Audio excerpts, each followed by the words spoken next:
Hello, എല്ലാവർക്കും നമസ്കാരം. നമ്മുടെ എഞ്ചിനീയറിംഗിന്റെ ബേസിലോട്ട് പോവാണ്.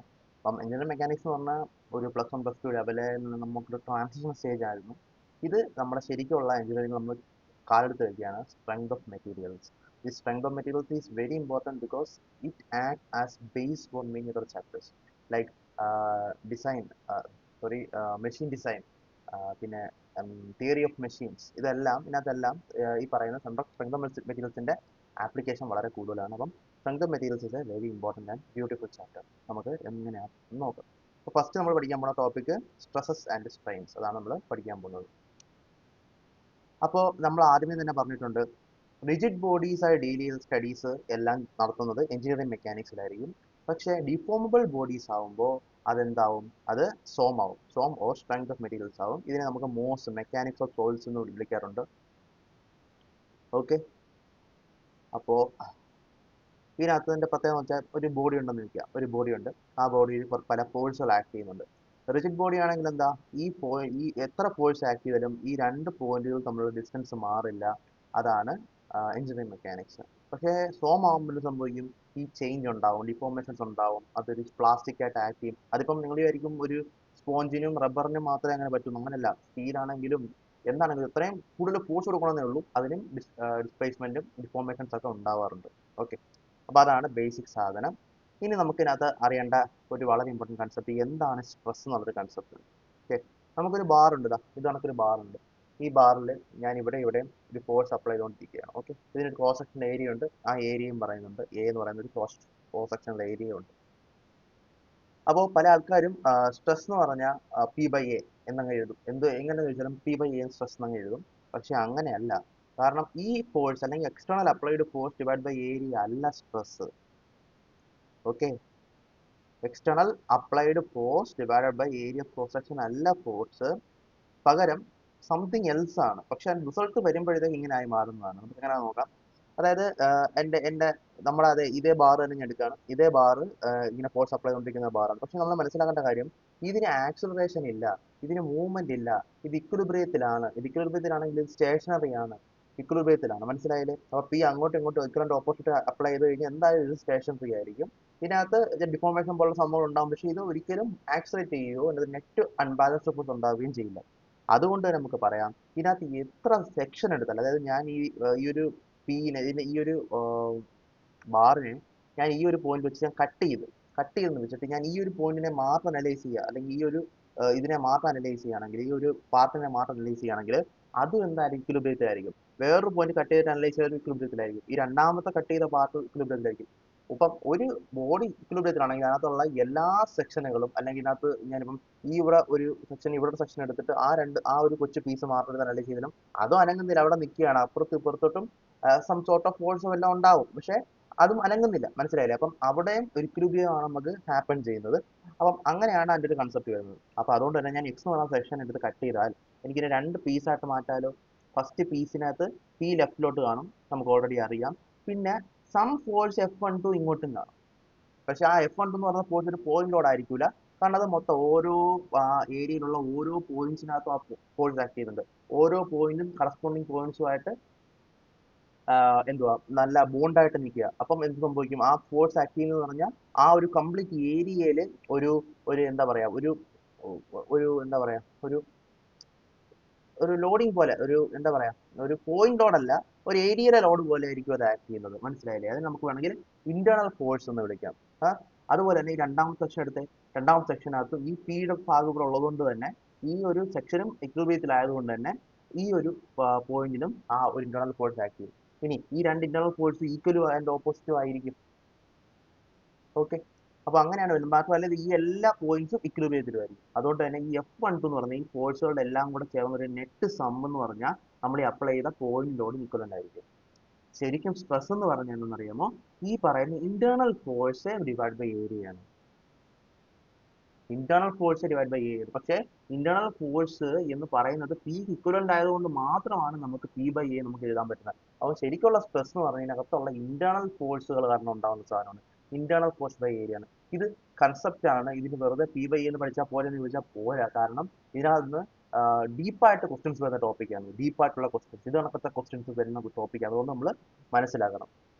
ഓക്കെ, ഈ കേസിൽ സംഭവിച്ചു, ഈ കേസിൽ F12 എന്ന് പറയുന്ന സാധനം F21 എന്ന് പറയുന്ന സാധനത്തിന് മോഡുലസ് ഡയറക്ഷൻ മാറും, അതിനനുസരിച്ച് മാറും. പക്ഷെ മോഡുലസ് അല്ലെങ്കിൽ അതിന്റെ ആ ഒരു മാഗ്നിറ്റ്യൂഡ് എന്ന് പറയുന്നത് പിയുടെ മാഗ്നിറ്റ്യൂഡിന് ഇക്വലന്റ് ആയിരിക്കും. ഓക്കെ, സോ സിഗ്മ എന്ന് പറഞ്ഞാൽ ആ മാഗ്നിറ്റ്യൂഡെ ഡിവൈഡ് ബൈ ഏരിയ ആണ്, ഡയറക്ഷനും ഇല്ല, മാഗ്നിറ്റ്യൂഡ് ഡിവൈഡ് ബൈ ഏരിയ ആണ്. അതുകൊണ്ട് തന്നെ നമുക്ക് പി ഡിവൈഡ് ബൈ ഏരിയ ആണ് സ്ട്രെസ് എന്ന് പറയാം. ഓക്കെ, ഇനി ഒരു കാര്യം പറഞ്ഞുതരാം. ഈ പിയുടെ വാല്യൂ നമുക്ക് അങ്ങ് സീറോ ആക്കാം. ഈ പിയുടെ വാല്യൂ സീറോ ആക്കി, അതായത് ഇതൊക്കെ ഒരു ഫോഴ്സ് ഇതിനകത്ത് ആക്ട് ചെയ്യുന്നില്ല. അപ്പം ഞാൻ ഇത് കട്ട് ചെയ്താലും ഇതിനകത്തൊരു ഫോഴ്സ് ആക്ട് ചെയ്യുന്നില്ല. ഒരു കൊച്ചു പീസ് എടുത്താലും അതിനകത്ത് ഫോഴ്സ് ആക്ട് ചെയ്യുന്നില്ല. അപ്പൊ എന്ത് സംഭവിക്കും? ആ പോയിന്റിൽ സ്ട്രെസ് സീറോ എന്ന് പറയാം. അപ്പൊ നമ്മൾ അപ്ലൈ ചെയ്യുന്ന ഫോഴ്സ് കാരണം ആണ് സ്ട്രെസ് വരുന്നത്. പക്ഷെ അപ്ലൈ ചെയ്യുന്ന ഫോഴ്സ് അല്ല സ്ട്രെസ്. സ്ട്രെസ് എന്ന് പറഞ്ഞാൽ അകത്തുള്ള ഇന്റേണൽ ആയിട്ടുള്ള ഓരോ പോയിന്റ്സിനകത്ത് അല്ലെങ്കിൽ ഓരോ സെക്ഷൻസിനകത്തുള്ള ഫോഴ്സ് ബൈ ഏരിയനെ നമുക്ക് വിളിക്കാൻ പറ്റുന്ന സാധനമാണ് സ്ട്രെസ്. അത് പക്ഷേ എക്സ്റ്റേണൽ ഫോഴ്സിന് ഇക്വലന്റ് ആയിട്ട് വരും ബ്രിസ്മാറ്റ് ബാറിന്റെ കേസിൽ എന്നുള്ളതുകൊണ്ട് മാത്രം നമുക്ക് പി ബൈ എന്ന് ഡയറക്റ്റ് എഴുതാൻ പറ്റുമെന്ന് മാത്രമേ ഉള്ളൂ. That is A very very important point. ഇത് സിമ്പിൾ ആണെന്ന് വിചാരിക്കും നിങ്ങൾ, പക്ഷെ അല്ല, ഇത് സംതിങ് വെരി ഇമ്പോർട്ടൻ്റ് ആണ്. ഓക്കെ, ഇനി ഒരു എക്സാമ്പിൾ പറഞ്ഞുതരാം. എന്തുകൊണ്ടാണ് നമ്മൾ ഇങ്ങനെ പഠിക്കുന്ന റീസൺ ഞാൻ പറഞ്ഞുതരാം. ഒരു ഒരു സർഫസ് ഉണ്ട്, ആ സർഫസിന് മേളിലൊരു ഒരു ബ്ലോക്ക് ഉണ്ട്. ആ ബ്ലോക്കിനകത്ത് ഞാനൊരു ഫോഴ്സ് അപ്ലൈ ചെയ്തിട്ടുണ്ട്. ഒരു ഏരിയ എ തരുന്നുണ്ട്. ഇത് എ, ഒരു ഏരിയ എ ക്രോസ് സെക്ഷൻ ഉള്ള ഒരു ബോഡിയാണ് അതെന്ന് വെക്കുക. ഒരു ഫോഴ്സ് അപ്ലൈ ചെയ്യുന്നുണ്ട്, ഏരിയ എ ഉണ്ട്. ഈ കേസിലെ സ്ട്രെസ് എന്താണെന്ന് ചോദിച്ചാൽ നിങ്ങൾക്ക് എന്ത് പറയാൻ പറ്റും? അതാണ് ക്വസ്റ്റ്യൻ. അപ്പോൾ ക്വസ്റ്റ്യൻ ഇത്ര തരത്തിലുള്ളൂ. ഒരു ബ്ലോക്ക് അവിടെ ഇരിക്കുന്നു, ഒരു ഫോഴ്സ് ഉണ്ട്, അതിനകത്ത് ക്രോസ് സെക്ഷൻ ഏരിയ ഉണ്ടെന്ന് പറയും. അപ്പം സാധാരണ ഫോഴ്സ് ബൈ ഏരിയ ആണ് സ്ട്രെസ് എന്ന് പഠിക്കുന്ന ഒരാൾ ഫോഴ്സ് ബൈ ഏരിയ എന്ന് തന്നെ പറയും. പക്ഷേ ഈ കേസിൽ അങ്ങനെയല്ല. ഈ കേസിൽ ഇതിനെ റെസ്ട്രിക്ട് ചെയ്യുന്ന ഒരു ഫോഴ്സ് ഇവിടെ ഇല്ല. മാത്രം ഇവിടെ ഫിക്സ്ഡ് ആണെങ്കിലും നമുക്ക് അപ്ലൈ ചെയ്യാമായിരുന്നു. പക്ഷെ ഇവിടെ ഫിക്സ്ഡും അല്ല, ഇത് മൂവ് ചെയ്യും, ഫ്രിക്ഷനും ഇല്ല. മനസ്സിലായില്ലേ? അപ്പം ഇത് മൂവ് ചെയ്യും. ഇത് മൂവ് ചെയ്യുന്നതുകൊണ്ട് എന്ത് സംഭവിക്കും? ഈ കേസിലെ സ്ട്രെസ് സീറോ ആണ്. കാരണം ഇന്റേണൽ ആയിട്ടുള്ള ഫോഴ്സ് ഇല്ല. ഈ സാധനം മൂവ് ചെയ്തുകൊണ്ടിരിക്കുകയെന്ന് വെക്കുക. അങ്ങനെയാണെങ്കിൽ ഇവിടെ ഫോഴ്സ് ഉണ്ട്, പക്ഷെ ഇത് കാരണം ഇത് എല്ലാ പോയിന്റും ആക്സിലേറ്റ് ചെയ്യാത്തുള്ളൂ, എല്ലാ പോയിന്റും ആക്സിലേറ്റ് ചെയ്യുക. ഇവിടെയൊക്കെ സെക്ഷൻ വരച്ചാലും ആ സെക്ഷനകത്തൊന്നും ഇന്റേണൽ ഫോഴ്സ് ഉണ്ടാവത്തില്ല. ഇന്റേണൽ ഫോഴ്സ് ഇല്ലെങ്കിൽ സ്ട്രെസ് ഉണ്ടാവത്തില്ല. അപ്പൊ എങ്ങനെ എഫ് ബൈ എന്ന് പറയാൻ പറ്റും? അത് ഇത് റെസ്ട്രിക്ട് ചെയ്ത് വെച്ചിരിക്കുകയോ ഇവിടെ നിന്ന് എഫ് വെച്ച് വലിക്കുകയോ രണ്ട് കേസിലും സംഭവിക്കും. ഇതിനുള്ളിൽ ഫോഴ്സ് ഉണ്ടാവും, ഇതിനുള്ളിൽ ഇന്റേണൽ ഫോഴ്സ് ഉണ്ടാവും. അതുകൊണ്ട് ഇന്റേണൽ ഫോഴ്സ് ബൈ ഏരിയ എന്ന് പറഞ്ഞ സാധനം എഫ് ബൈ എ അല്ലെങ്കിൽ പി ബൈ എക്ക് ഈക്വലന്റ് ആവും. അങ്ങനെ സ്ട്രെസ്സിന്റെ ഇക്വേഷൻ നമുക്ക് ആക്കാം. ഓക്കെ, ഇനി രണ്ട് ടൈപ്പ് സ്ട്രെസ് നമുക്കുണ്ട്. ഒന്ന് normal stress which will be perpendicular, അതായത് പെർപെൻഡിക്കുലർ ടു ദ ബോഡി എന്ന് പറയുന്നതിനേക്കാളും നല്ലത് ഏരിയ എന്ന് പറയാം. ടു ദ ഏരിയ അപ്ലൈഡ് എന്ന് പറയാം. നമുക്ക് അത് മാറ്റാം.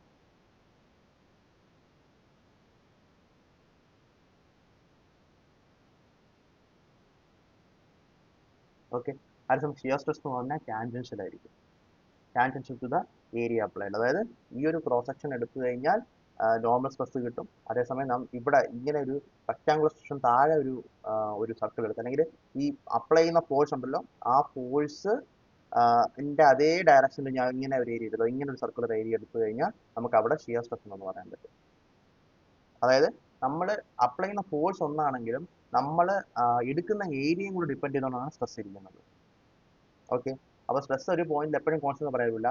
സ്ട്രെസ് ഡിപ്പെൻസ് ഓൺ ഫോഴ്സ്, അതുപോലെ തന്നെ ആ ഒരു ഓറിയന്റേഷൻ ഓഫ് ദ ഏരിയ നമ്മൾ എടുക്കുന്നത്. ആ ഏരിയ നമുക്ക് പല രീതിയിൽ എടുക്കാം. പല ഏരിയ എടുക്കുന്നതനുസരിച്ച് പല സ്ട്രെസ്സുകൾ ഉണ്ടാവും. ഓക്കെ, അതാണ് സംഭവം. എന്താ ഇനി നമുക്ക് ഈ പറയുന്ന നമ്മൾ നോർമൽ സ്ട്രെസ്സിന്റെ ഓൾറെഡി നമ്മൾ പഠിച്ചു കഴിഞ്ഞ് നമുക്ക് ഷിയർ സ്ട്രെസ്സിന്റെ ഒരു ആപ്ലിക്കേഷൻ നമുക്ക് നോക്കാം. അതായത് നമ്മൾ നേരത്തെ പഠിച്ചതാണ്, ഒരു ലോഡിങ് ഓഫ് ദ ബാർ നമ്മൾ നേരത്തെ പഠിച്ചു തന്നെയാണ്. ലോഡിങ് ഓഫ് ദ ബാറിനകത്ത് ഈ ഒരു ബാർ ഉണ്ട്, ഇവിടെ രണ്ട് സപ്പോർട്ട് ഉണ്ട്, ഒരെണ്ണം ഹിഞ്ച് സപ്പോർട്ടും ഒരെണ്ണം റോളർ സപ്പോർട്ടും ആയിരിക്കും. ഇതൊക്കെ നമ്മൾ ഓൾറെഡി പഠിച്ചു കഴിഞ്ഞാണ്. ഇവിടെ ഞാനൊരു പി ഫോഴ്സ് താഴോട്ട് അപ്ലൈ ചെയ്ത്, ഞാൻ റോളർ സപ്പോർട്ടാണ് ഞാൻ ജസ്റ്റ് വരച്ചേക്കുന്നതേ ഉള്ളൂ. ഞാൻ ഇവിടെ ഒരു ഫോഴ്സ് പി അപ്ലൈ ചെയ്യാന്ന് വെക്കാം. ഓക്കെ, എന്നിട്ട് ഞാൻ വീണ്ടും അത് ഇന്റേണൽ ഫോഴ്സ് ജനറേറ്റ് ചെയ്യും. ഇന്റേണൽ ഫോഴ്സ് കാരണം എനിക്ക് സ്ട്രെസ് ഉണ്ടാകുന്നത്. അപ്പോൾ എനിക്കൊരു പോയിന്റിലെ സ്ട്രെസ് വേണമെന്ന് വയ്ക്കാം. അതും എനിക്ക് വേണ്ടുന്നത് ഇത് ക്രോസ് സെക്ഷണൽ ഏരിയയിലെ സ്ട്രെസ് തന്നെയാണ് എനിക്ക് ആവശ്യമുള്ളതെന്ന് വിചാരിക്കും. അപ്പോൾ എന്ത് സംഭവിക്കും? ഞാൻ ഈ എക്സ് എന്ന് പറയുന്ന ഒരു സ്ഥലം എടുത്താൽ, ഇതെടുത്തു കഴിഞ്ഞാൽ അതിനകത്ത് നമുക്ക് ഇതിനെ ഒരു ലെഫ്റ്റ് സെക്ഷൻ ആയിട്ടും ഇതിനെ നമുക്കൊരു റൈറ്റ് സെക്ഷൻ ആയിട്ടും പറയാനായിട്ട് പറ്റും. ഓക്കെ, ഈ ലെഫ്റ്റ് സെക്ഷനകത്ത് P/2 ഫോഴ്സ് മാത്രമേ ആക്ട് ചെയ്യുന്നുള്ളൂ. മാത്രമല്ല അത് ഇക്വിലിബ്രിയത്തിലും ആയതുകൊണ്ട് തന്നെ ഒരു P/2 താഴോട്ടും ആക്ട് ചെയ്യും. ഓക്കെ, ഇന്റേണൽ ഫോഴ്സ് P/2 താഴോട്ട് ആക്ട് ചെയ്യും. അതിന് കറസ്പോണ്ടിങ് ആയിട്ട് P/2 മേലോട്ടും ആക്ട് ചെയ്യും. മനസ്സിലായേ? ടോട്ടൽ നോക്കിയാൽ ഈ ഫുൾ സെക്ഷൻ എടുത്ത് നോക്കിയാൽ അത് ഇക്വിലിബ്രിയത്തിലാണ്. ഈ ഫുൾ സെക്ഷൻ എടുത്ത് നോക്കിയാൽ അത് ഇക്വിലിബ്രിയത്തിലായിരിക്കും. കാരണം ഇത് P/2, ഇത് P/2, ഇത് P. ഇവിടെ മേലോട്ട് P/2, താഴോട്ട് P/2. ഓക്കെ, അപ്പം ഇവിടെ നമ്മളൊരു ഇന്റേണൽ ഫോഴ്സ് നമ്മൾ ജനറേറ്റ് ആയി. അതേ ഇന്റേണൽ ഫോഴ്സ് തന്നെ ഇവിടെ നേരെ ഓപ്പോസിറ്റ് ഡയറക്ഷൻ വീണ്ടും ജനറേറ്റ് ആവും. അത് ഏതൊരു സെക്ഷൻ എടുത്താലും അത് അങ്ങനെ മാറിക്കൊണ്ടിരിക്കും. ഓക്കെ, ഈ കേസിൽ എന്താണ് ഈ ഒരു ഏരിയ ക്രോസ് സെക്ഷനിലെ സ്ട്രെസ്. ഏത് സ്ട്രെസ്? Tangential stress. കാരണം P/2 ഫോഴ്സ് അപ്ലൈ ചെയ്യുന്നത് ഏരിയയുടെ പാരലായിട്ടാണ്. ഏരിയക്ക് പാരലായിട്ടാണ് ഫോഴ്സ് ആക്ട് ചെയ്യുന്നത്, ഏരിയക്ക് പെർപെൻഡിക്കുലർ ആയിട്ടല്ല. ഓക്കെ, അപ്പൊ ആ കേസിൽ എന്ത് സംഭവിക്കും? നമുക്ക് tangential force divide by tangential internal force, tangential internal tangential internal force.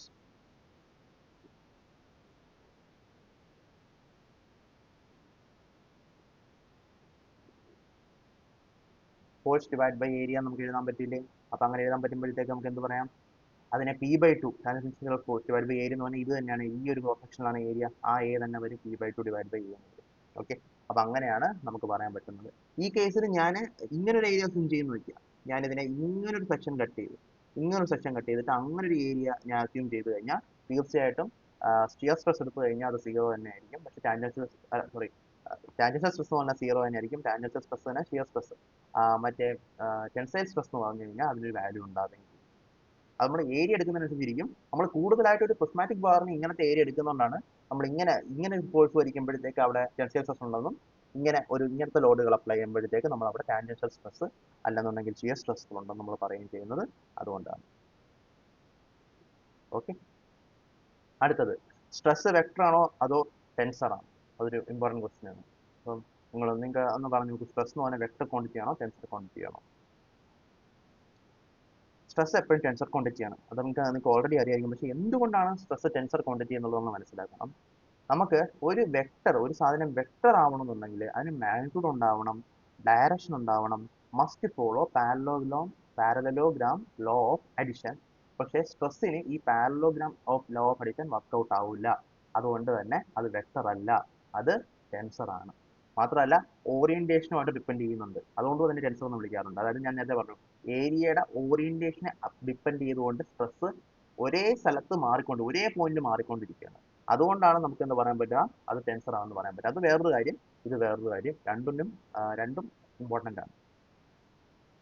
Okay, അപ്പൊ നമ്മൾ അത് പഠിച്ചു കഴിഞ്ഞ് ഇനി നമുക്ക് അടുത്തൊരു കൺസെപ്റ്റിലോട്ട് വരാം. അതാണ് ഇക്വാലിറ്റി ഓഫ് ഷിയർ സ്ട്രെസ്സസ്. നമ്മൾ ഒരു എലമെന്റ് കൺസിഡർ ചെയ്യാണ്. ആക്ച്വലി ഇതൊരു പോയിന്റ് ആണ്. ഈ പോയിന്റ് ഞാൻ സൂം ചെയ്ത് വെച്ചിരിക്കുകയാണ്. നമ്മൾ സ്ട്രെസ് പറയുന്നത് എപ്പോഴും ഒരു പോയിന്റിലായിരിക്കും. നമ്മൾ ഫോഴ്സ് ബൈ ഏരിയ എന്ന് പറയുമ്പോഴും അതൊരു പോയിന്റിൽ ആക്ട് ചെയ്യുന്ന സ്ട്രെസ്സിനെ പറ്റിയാണ് നമ്മൾ സംസാരിക്കുന്നത്. ഓക്കെ, അപ്പൊ എപ്പോഴും സ്ട്രെസ് പോയിന്റിലായിരിക്കും ആക്ട് ചെയ്യുന്നത്. അത് ഡിപ്പെൻഡ് ചെയ്യുകയും ചെയ്യും with respect to the area. ഏത് ഏരിയയിലാണ് നമ്മൾ കൺസിഡർ ചെയ്യുന്നത് അതിനെ ഡിപ്പെൻഡ് ചെയ്യും. അപ്പം ഒരു പോയിന്റും ആ ഏരിയയും നമുക്ക് ആവശ്യമുണ്ട്. ഉദാഹരണം ഞാൻ പറഞ്ഞു കഴിഞ്ഞാൽ, ഇവിടെ ഒരു പോയിന്റ് ഉണ്ട്, ഈ പോയിന്റിലായിരിക്കും സ്ട്രെസ് ആക്ട് ചെയ്യുന്നത്. അല്ലെങ്കിൽ ഈ പോയിന്റിലായിരിക്കും ഒരു ഫോഴ്സ് ആക്ട് ചെയ്യുന്നത്, ഇനി ഇത് ഡിപ്പെൻഡ് ചെയ്ത് ഇത് ആ പോയിന്റ് വിത്ത് റെസ്പെക്ട് നമുക്ക് ഒരു ഏരിയ കൺസിഡർ ചെയ്യാം. ഇവിടെ ഏരിയ കൺസിഡർ ചെയ്യാം, ഇങ്ങനെ ഏരിയ കൺസിഡർ ചെയ്യാം, കാരണം ഇതിന് പാരലൽ ഏരിയ കൺസിഡർ ചെയ്യാം, പെർപെൻഡിക്കുലർ ഏരിയ കൺസിഡർ ചെയ്യാം. ഓരോ ഏരിയക്കും കറസ്പോണ്ടന്റ് ആയിട്ട് ഇവിടെ സിഗ്മ ഉണ്ടാവും. ഒരു സിഗ്മ, ഇവിടെ ഒരു സിഗ്മ, ഇത് പാരലൽ ആണെന്നുണ്ടെങ്കിൽ ഷിയർ. അപ്പം ആ ഒരു പോയിന്റും ആ ഏരിയയുമാണ് നമ്മുടെ മാനദണ്ഡം, എങ്ങനെയാണ് നമുക്ക് സ്ട്രെസ് വരുന്നത്. ഫോഴ്സ് അതിനകത്ത് അപ്ലൈ ചെയ്യുന്നുണ്ട്. അപ്പം ഒരു പോയിന്റിലാണ് ഇതെല്ലാം ഇരിക്കുന്നത്. അത് നിങ്ങൾ മനസ്സിലാക്കണം. പല ആളുകൾക്കും അത് മനസ്സിലാവത്തില്ല, അതുകൊണ്ട് ഞാൻ പറയുന്നത്. അപ്പം ആ ഒരു പോയിന്റിനെ തന്നെ ഞാൻ കുറച്ചുകൂടെ വലുതാക്കി. ആ പോയിന്റിനെ ഞാൻ ഒരു ക്യൂബ് പോലെ വലുതാക്കി, അല്ലെങ്കിൽ ഒരു ക്യൂബോർഡ് പോലെ വലുതാക്കി, എർക്കിനിയൽ കോർഡിനേറ്റ്സിൽ വലുതാക്കി വെച്ചേക്കുവാണ് ഇത്. ആ കോർഡിനേറ്റ്സിനകത്ത് ഞാൻ ഷിയർ ഫോഴ്സുകളാണ് ആക്ട് ചെയ്യുന്നത്. ഷിയർ, അതായത് ടെൻസൈൽ ഫോഴ്സുകളൊന്നും ആക്ട് ചെയ്യുന്നില്ല, ഷിയർ ഫോഴ്സുകളാണ് ആക്ട് ചെയ്യുന്നത്. ടോ 1, ടോ 2, ടോ 3, ടോ 4 അങ്ങനെ പറയുന്ന ഷിയർ ഫോഴ്സുകളാണ് ആക്ട് ചെയ്യുന്നത്. ഓക്കെ, അപ്പം 4 ഷിയർ ഫോഴ്സുകൾ ഞാൻ ആക്ട് ചെയ്യുമെന്ന് ഞാൻ വിചാരിക്കുകയാണ്. എന്നിട്ട് ഞാനിവിടെ ഒരു ഇക്വിലിബ്രിയം കണ്ടീഷനാണ്. ഞാൻ നേരത്തെ പറഞ്ഞു, നമ്മൾ ഈ സ്ട്രെസ് ഒക്കെ പറയുന്നത് മൂവ് ചെയ്യുന്ന ബോഡിയിലല്ല, നിൽക്കുന്ന ബോഡിയിലാണ്. നിൽക്കുന്ന ബോഡിയിൽ ഫോഴ്സ് ഒക്കെ വരുമ്പോഴത്തേക്ക് പല രീതിയിൽ ഫോഴ്സ് വരാം, പല രീതിയിൽ ഷിയർ ഒക്കെ വരാം. അതൊക്കെ അതൊന്നും നമ്മൾ മാറ്റർ ചെയ്യുന്നില്ല. 4 ഷിയർ ഫോഴ്സുകളുള്ള, 4 ഡിഫറെന്റ് ഷിയർ ഫോഴ്സുകളുള്ള ഒരു റെക്ടാങ്കുലർ ബ്ലോക്കിനകത്ത് ഒരു പോയിന്റ്, ആ പോയിന്റിന്റെ ഒരു സൂംഡ് വ്യൂ ആണ് ഈ കാണിച്ചേക്കുന്നത്. ഇതിനകത്ത് ഇക്വിലിബ്രിയത്തിന് സിഗ്മ എഫ് വൈ 0 ആയിരിക്കണം, സിഗ്മ എഫ് എക്സ് 0 ആയിരിക്കണം, സിഗ്മ എമ്മും 0 ആയിരിക്കണം. അത് നമുക്കറിയാം, ഓൾറെഡി മെക്കാനിക്സ് നമ്മൾ പഠിച്ച കാര്യമാണ്. സിഗ്മ എഫ് എക്സ് ഞാൻ 0 ആക്കുമ്പോൾ എനിക്ക് മനസ്സിലാവുന്നത് ഈ ടോ 1 അത് സ്ട്രെസ് ആണ്, സ്ട്രെസ് അല്ല, സിഗ്മ എഫ് എക്സ് ഫോഴ്സുകളാണ് നമ്മൾ 0 ആക്കേണ്ടത്. അപ്പം അതേ എ ഇൻറ്റു ബി, ഈ ഒരു ഏരിയ, അതായത് ഒരു പർട്ടിക്കുലർ ഫോഴ്സ്, അതിന് പാരലൽ ആയിരിക്കുന്ന ഒരു ഫോഴ്സ് ഡിവൈഡ് ബൈ ഈ ഏരിയ ആണല്ലോ ഈ സ്ട്രെസ്. അപ്പം ആ ഫോഴ്സ് എന്ന് പറഞ്ഞാൽ ഈ സ്ട്രെസ് ഇൻറ്റു ഏരിയ ആയിരിക്കും. അപ്പം tau 1 into A B plus അതുപോലെ ടോ 3 ആക്ട് ചെയ്യുന്നുണ്ട്. ആ ടോ 3 ആക്ട് ചെയ്യുന്നത് എങ്ങനെയാ? ടോ 3 ഇൻറ്റു എ ബി, ഇത് രണ്ടും ആക്ട് ചെയ്യുന്നുണ്ട്. Okay, is equal to 0. അപ്പോൾ നമുക്ക് എന്ത് മനസ്സിലാവും? ടോ 1 എന്ന് പറഞ്ഞു കഴിഞ്ഞാൽ മൈനസ് ഓഫ് ടോ 3 ആയിരിക്കും. ഞാൻ ടോ 3 എന്ന് പറഞ്ഞ സാധനം നെഗറ്റീവ് ഡയറക്ഷനിലാണ് ഞാൻ കാണിച്ചേക്കുന്നതെങ്കിലും ഞാൻ പോസിറ്റീവ് ഡയറക്ഷൻ പറഞ്ഞ് എടുത്തു. അതുപോലെ രണ്ടും ഒരേ ഡയറക്ഷനിലാണെന്ന് പറഞ്ഞ് എടുത്തപ്പോൾ നമുക്ക് മനസ്സിലായത് ഇതിന് ഓപ്പോസിറ്റ് ഡയറക്ഷൻ ആയിരിക്കും, എന്നാൽ ഇതിൻ്റെ അതേ മാഗ്നിറ്റ്യൂഡും ആയിരിക്കും ടോ 3ക്ക്. അത് ഫസ്റ്റ് ഇക്വേഷനെ നമുക്ക് മനസ്സിലായ കാര്യം.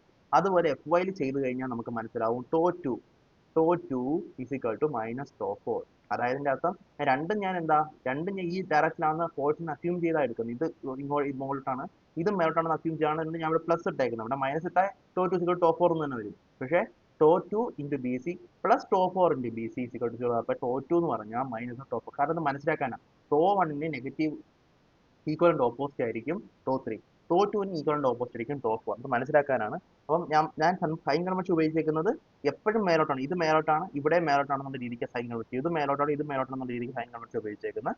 ആൻഡ് കിട്ടിയ റിസൾട്ട് വെച്ചിട്ടാണ് ഞാൻ ഈ പടം ഇവിടെ വരച്ചേക്കുന്നത്. അപ്പോൾ ടോ 1 ഇങ്ങോട്ടാണെങ്കിൽ ടോ 3 ഇങ്ങോട്ട്, ടോ 2 ഇങ്ങോട്ടാണെങ്കിൽ ടോ 4 ഇങ്ങോട്ട്, അങ്ങനെയായിരിക്കും ഇത് വരുന്നത്.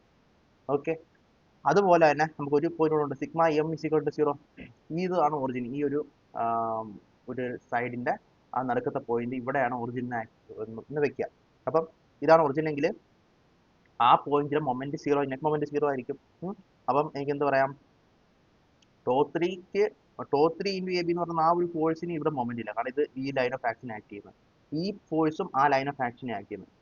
ഇതും കാരണം നമുക്ക് ഒരു മൊമെന്റ് ഉണ്ടാകും. ഇതുകൊണ്ട് നമുക്കൊരു ക്ലോക്ക് വൈസ് മൊമെന്റ് ഉണ്ടാവും, ഇതുകൊണ്ട് നമുക്കൊരു കൗണ്ടർ ക്ലോക്ക് വൈസ് മൊമെന്റ് ഉണ്ടാവും. കൗണ്ടർ ക്ലോക്ക് വൈസ് മൊമെന്റിനെ പോസിറ്റീവ് എന്ന് വിളിച്ചാൽ ഞാൻ plus tau 2 into B C എന്ന് പറയുന്ന force, tau 2 into B C എന്ന് പറയുന്ന ഫോഴ്സ് ഇൻറ്റു എ എന്ന് പറയുന്ന distance. Tau 2 into B C എന്ന് പറയുന്ന ഒരു ഫോഴ്സ് ഉണ്ടാവുമല്ലോ, ആ ഫോഴ്സ് എ ഡിസ്റ്റൻസ് മാറിയാണ് ഓയിൽ ആക്ട് ചെയ്യുന്നത് ഈ ഡയറക്ഷനിൽ. അതുകൊണ്ടാണ് ഇവിടെ എ വെച്ച് മൾട്ടിപ്ലൈ ചെയ്തേക്കുന്നത്. അതുപോലെ തന്നെ മൈനസ് എന്ന് പറഞ്ഞാൽ നമ്മൾ ക്ലോക്ക് വൈസ് മൊമെന്റ് ആക്ട് ചെയ്യുന്നതുകൊണ്ടാണ് മൈനസ് എന്ന് പറയുന്നത്. ഇതൊരു ക്ലോക്ക് വൈസ് മൊമെന്റ് ആണ് ആക്ട് ചെയ്യുന്നത്. അപ്പോൾ ടോ 1 ഇൻറ്റു എ ബി, ആ force tau 1 into A B എന്ന് പറഞ്ഞാൽ എ ഇൻറ്റു ബി എന്ന് പറഞ്ഞാൽ ഈ ഏരിയയിൽ ആക്ട് ചെയ്യുന്ന ഫോഴ്സ് ഇൻറ്റു ആ ഡിസ്റ്റൻസ് ഇത്ര ഡിസ്റ്റൻസ് സി എന്ന് പറയുന്ന ഡിസ്റ്റൻസ് അല്ലേ, ഇത്ര force into to 1 into A into B C ആണ്, ഇത് സി ആണ്.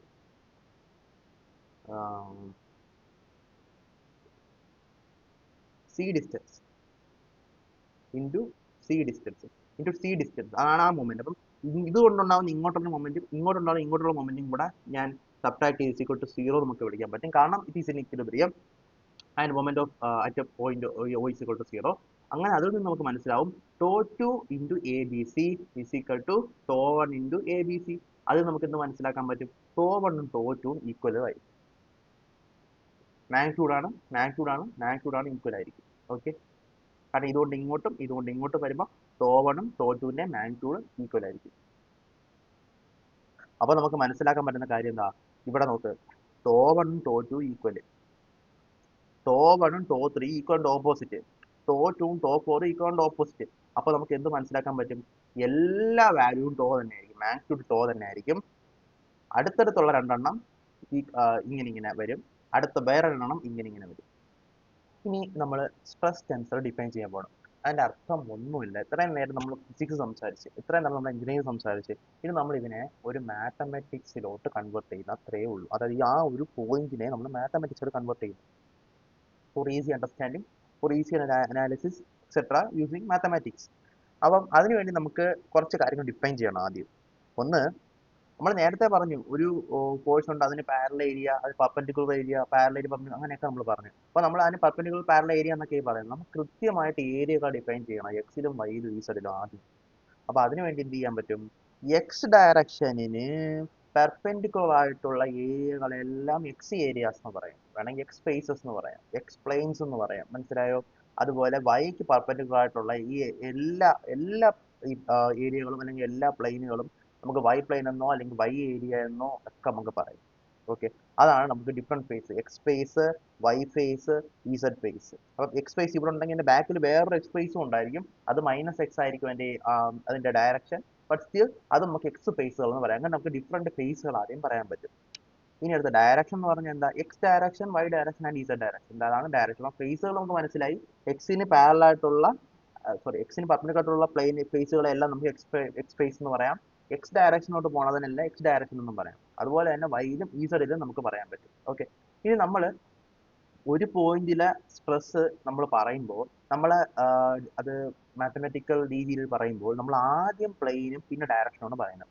ഉദാഹരണം, ഈ ഒരു ഫോഴ്സ്, അതായത് ഈ ഒരു കംപ്ലീറ്റ് ബോക്സ് ഉണ്ട്, ഈ ഒരു ബാക്കി ഒരു ഫോഴ്സ് ഇല്ലെന്ന് നോക്കി, ബാക്കി സ്ട്രെസ്സുകൾ ഒന്നും ഇതിനകത്തില്ല, ആകെ ഉള്ളത് സിഗ്മ എക്സ് എക്സ് മാത്രമാണെന്ന് വിചാരിക്കുക. അപ്പം നമുക്ക് എന്ത് മനസ്സിലാവും? അതൊരു ടെൻസൈൽ ഫോഴ്സ്, എക്സ് ഡയറക്ഷനുള്ള ഒരു ടെൻസൈൽ സ്ട്രെസ്സിനെ നമുക്ക് സിഗ്മ എക്സ് എക്സ് എന്ന് വിളിക്കാൻ പറ്റും. അതിനകത്ത് എക്സ് എക്സ് എന്ന് പറയുന്നതിനകത്ത് ആദ്യത്തെ എക്സ് പ്ലെയിനെ സൂചിപ്പിക്കുന്നതാണ്. അതായത് എക്സ് പ്ലെയിനിലാണ് ഈ സ്ട്രെസ് ഉള്ളത്. ഞാൻ പറഞ്ഞു പ്ലെയിനും കൂടെ പറഞ്ഞാലേ നമുക്ക് സ്ട്രെസ് പറയാൻ പറ്റൂ. നമുക്ക് ഡയറക്ഷൻ മാത്രം പറയാൻ പറ്റില്ല, പ്ലെയിനും കൂടെ പറയണം. അപ്പം എക്സ് പ്ലെയിനിലാണ് നടക്കുന്നത്. നമ്പർ 2, എക്സ് ഡയറക്ഷനിലാണ് ഇത് നടക്കുന്നത്.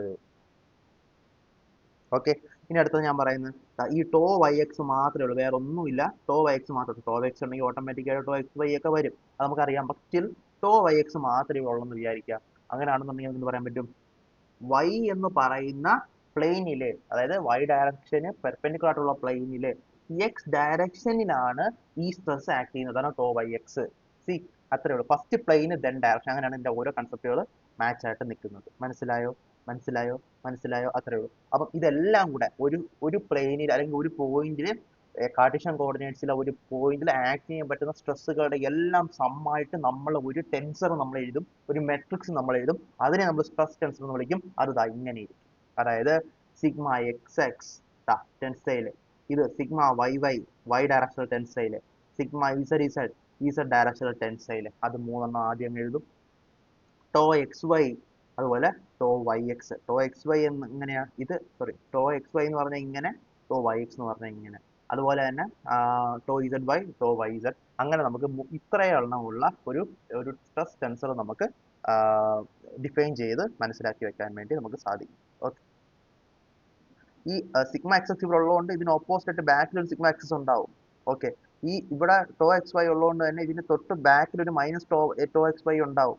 അപ്പം അതെല്ലാം ഉണ്ട്. പക്ഷെ നമുക്ക് ഈ ആക്ച്വലി നമുക്ക് മനസ്സിലാക്കേണ്ട ഈ പറയുന്ന ഈ പറയുന്ന 3x3 9 കമ്പോണന്റുകളാണ് നമുക്ക് ഒരു പോയിന്റിൽ മനസ്സിലാക്കേണ്ട. ആ 9 കമ്പോണന്റുകളെ മാത്രമേ നമ്മൾ ഇതിനകത്ത് കാണിക്കൂ. അല്ലാതെ നമ്മൾ സിഗ്മ എക്സസ് ഇവിടെ ഉണ്ട് അവിടെ ഉണ്ടെന്ന് പറഞ്ഞ് രണ്ടെണ്ണം കാണിക്കേണ്ട ആവശ്യമില്ല, ഒരെണ്ണം കാണിച്ചാൽ മതി. ഓക്കെ. ഓക്കെ ആണോ? ആൻഡ് അങ്ങനെ നമ്പർ ഓഫ് കമ്പോണൻസ് ടോട്ടൽ 9 ഉണ്ടാവുള്ളൂ. ഡിസ്റ്റിങ്ക്ട് കമ്പോണൻസ് ടോട്ടൽ 6 കാണുള്ളൂ. കാരണം എന്താ? ടോ എക്സ് വൈയും ടോ വൈ ഇസഡ് ഒന്നാണ്, ടോ ഇസഡ് വൈയും ടോ വൈ ഇസഡ് ഒന്നാണ്, ടോ ഇസഡ് എക്സും ടോ എക്സ് ഇസഡ് ഒന്നാണ്. അപ്പൊ അതുകൊണ്ട് നമുക്ക് ആ 3 പോകും. ബാക്കി ഡിസ്റ്റിങ്ക്ട് ആയിട്ട് തന്നെ 6 ഉള്ളൂ. Sigma X X, sigma Y Y, sigma Z Z, tau X Y, tau Y Z, tau X Y. ഈ ഇത്ര സാധനം മാത്രമേ നമുക്കുള്ളൂ. ടോട്ടൽ 9 കമ്പോണന്റ്, ഡിസ്റ്റിങ്ക്ട് ആയിട്ട് 6 കമ്പോണന്റ് ആണ് നമുക്ക് ഒരു പോയിന്റിൽ ആക്ട് ചെയ്യുന്ന സ്ട്രെസ്സുകളെല്ലാം കൂടെ ചേർത്ത് വിളിക്കാൻ പറ്റുന്ന സ്ട്രെസ് ടെൻസറിനകത്തുള്ള മെട്രിക്സിനകത്തുള്ള കമ്പോണൻസ് അല്ലെങ്കിൽ എലമെന്റ്സ്. അത്രയേ ഉള്ളൂ സംഭവം. വളരെ സിമ്പിൾ ആണ്, മനസ്സിലാക്കാൻ ഒന്നുമില്ല. കാണുമ്പോൾ നമുക്ക് ഇത്തിരി എന്തൊക്കെയോ പോലെ തോന്നും, പക്ഷെ ഒന്നുമില്ല. ഇതൊക്കെ വളരെ വളരെ വളരെ സിമ്പിൾ കാര്യമാണ്, ഒന്നുമില്ല. ആൻഡ് അടുത്തത് നമുക്ക് സ്ട്രെസ് ടെൻസറിന് ഓർഡർ വേണമെങ്കിൽ നമുക്ക് ചിലപ്പോൾ ചോദിക്കാം. ഓർഡർ ഓഫ് സ്ട്രെസ് ടെൻസർ എത്ര എന്ന് നമുക്ക് ചോദിക്കാൻ പറ്റും. ഓർഡർ ഓഫ് സ്ട്രെസ് എന്നല്ല, ഏതൊരു ടെൻസർ ആണെങ്കിലും നമുക്ക് കണ്ടുപിടിക്കാൻ വളരെ സിമ്പിൾ ആണ്. 3n ആണ് അതിനുള്ള നമ്പർ ഓഫ് എലമെന്റ്സ് എങ്കിൽ ആ എണ്ണിനെ വിളിക്കുന്ന പേരാണ് ഓർഡർ ഓഫ് സ്ട്രെസ് ടെൻസർ. ഈ കേസിൽ 3n ആണ് 9 എങ്കിൽ n 2 ആയിരിക്കും. 2 ആണ് order of stress tensor. Okay. അപ്പൊ അതാണ് ആ ഒരു ഓർഡർ ഓഫ് ടെൻസൻസ് എന്ന് പറഞ്ഞത്. 3 എത്രയാണ് ആ ടെൻസറിനകത്തുള്ള നമ്പർ ഓഫ് എലമെന്റ്സ്, ആ എത്രയെ നമ്മൾ വിളിക്കുന്ന പേരാണ് ഓർഡർ ഓഫ് സ്ട്രെസ് ടെൻസർ. മനസ്സിലായോ? മനസ്സിലായോ? അത്രയേ ഉള്ളൂ, സിമ്പിൾ ആണ്. Next, stresses in 2D. അപ്പൊ നമ്മൾ 3 ഡയമെൻഷനിൽ അത് ഉത്തരം പറഞ്ഞു. 2D ആകുമ്പോഴത്തേക്ക് നമുക്ക് ഒരുപാട് ബുദ്ധിമുട്ടൊന്നുമില്ല. നമുക്ക് സിഗ്മ എക്സ് ഉണ്ടാവും, ഓപ്പോസിറ്റ് സിഗ്മ എക്സും ഇങ്ങനെ ഇങ്ങനെ ഓപ്പോസിറ്റ് ഉണ്ടാവും. സിഗ്മ വൈ ഓപ്പോസിറ്റ് ഉണ്ടാവും. X Y Y X. അപ്പൊ അങ്ങനെ ഒരു എന്താ പറയുക, അത്രയും നമ്പർ ഓഫ് സാധനങ്ങൾ മാത്രമേ ഉണ്ടാകത്തുള്ളൂ.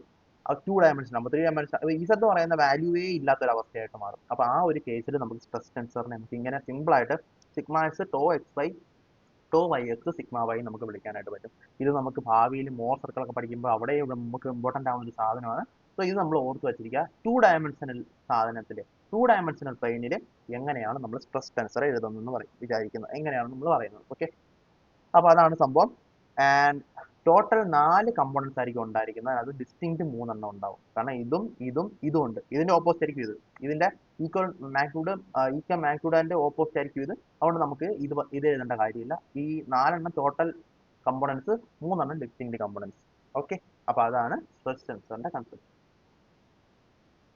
ഇനി നമുക്ക് അടുത്ത അടുത്ത ഒരു കൺസെപ്റ്റിലോട്ട് വരാം. സ്ട്രെയിൻ എന്ന് പറയുന്ന കൺസെപ്റ്റിലോട്ട് വരാം. ഓക്കെ, അപ്പം സ്ട്രെയിൻ 2 ടൈപ്പ് ഉണ്ട്. എഞ്ചിനീയറിംഗ് സ്ട്രെയിൻ ഉണ്ട്, അതുപോലെ തന്നെ ട്രൂ സ്ട്രെയിൻ ഉണ്ട്. ഓക്കെ, അപ്പം ഈ ട്രൂ സ്ട്രെയിനും ട്രൂ സ്ട്രെസ്സും ഉണ്ട് കേട്ടോ. ട്രൂ സ്ട്രെസ്സും ട്രൂ സ്ട്രെയിനും നമ്മൾ ഉടനെ തന്നെ പഠിക്കും, കുറച്ച് കഴിയുമ്പോൾ പഠിക്കും.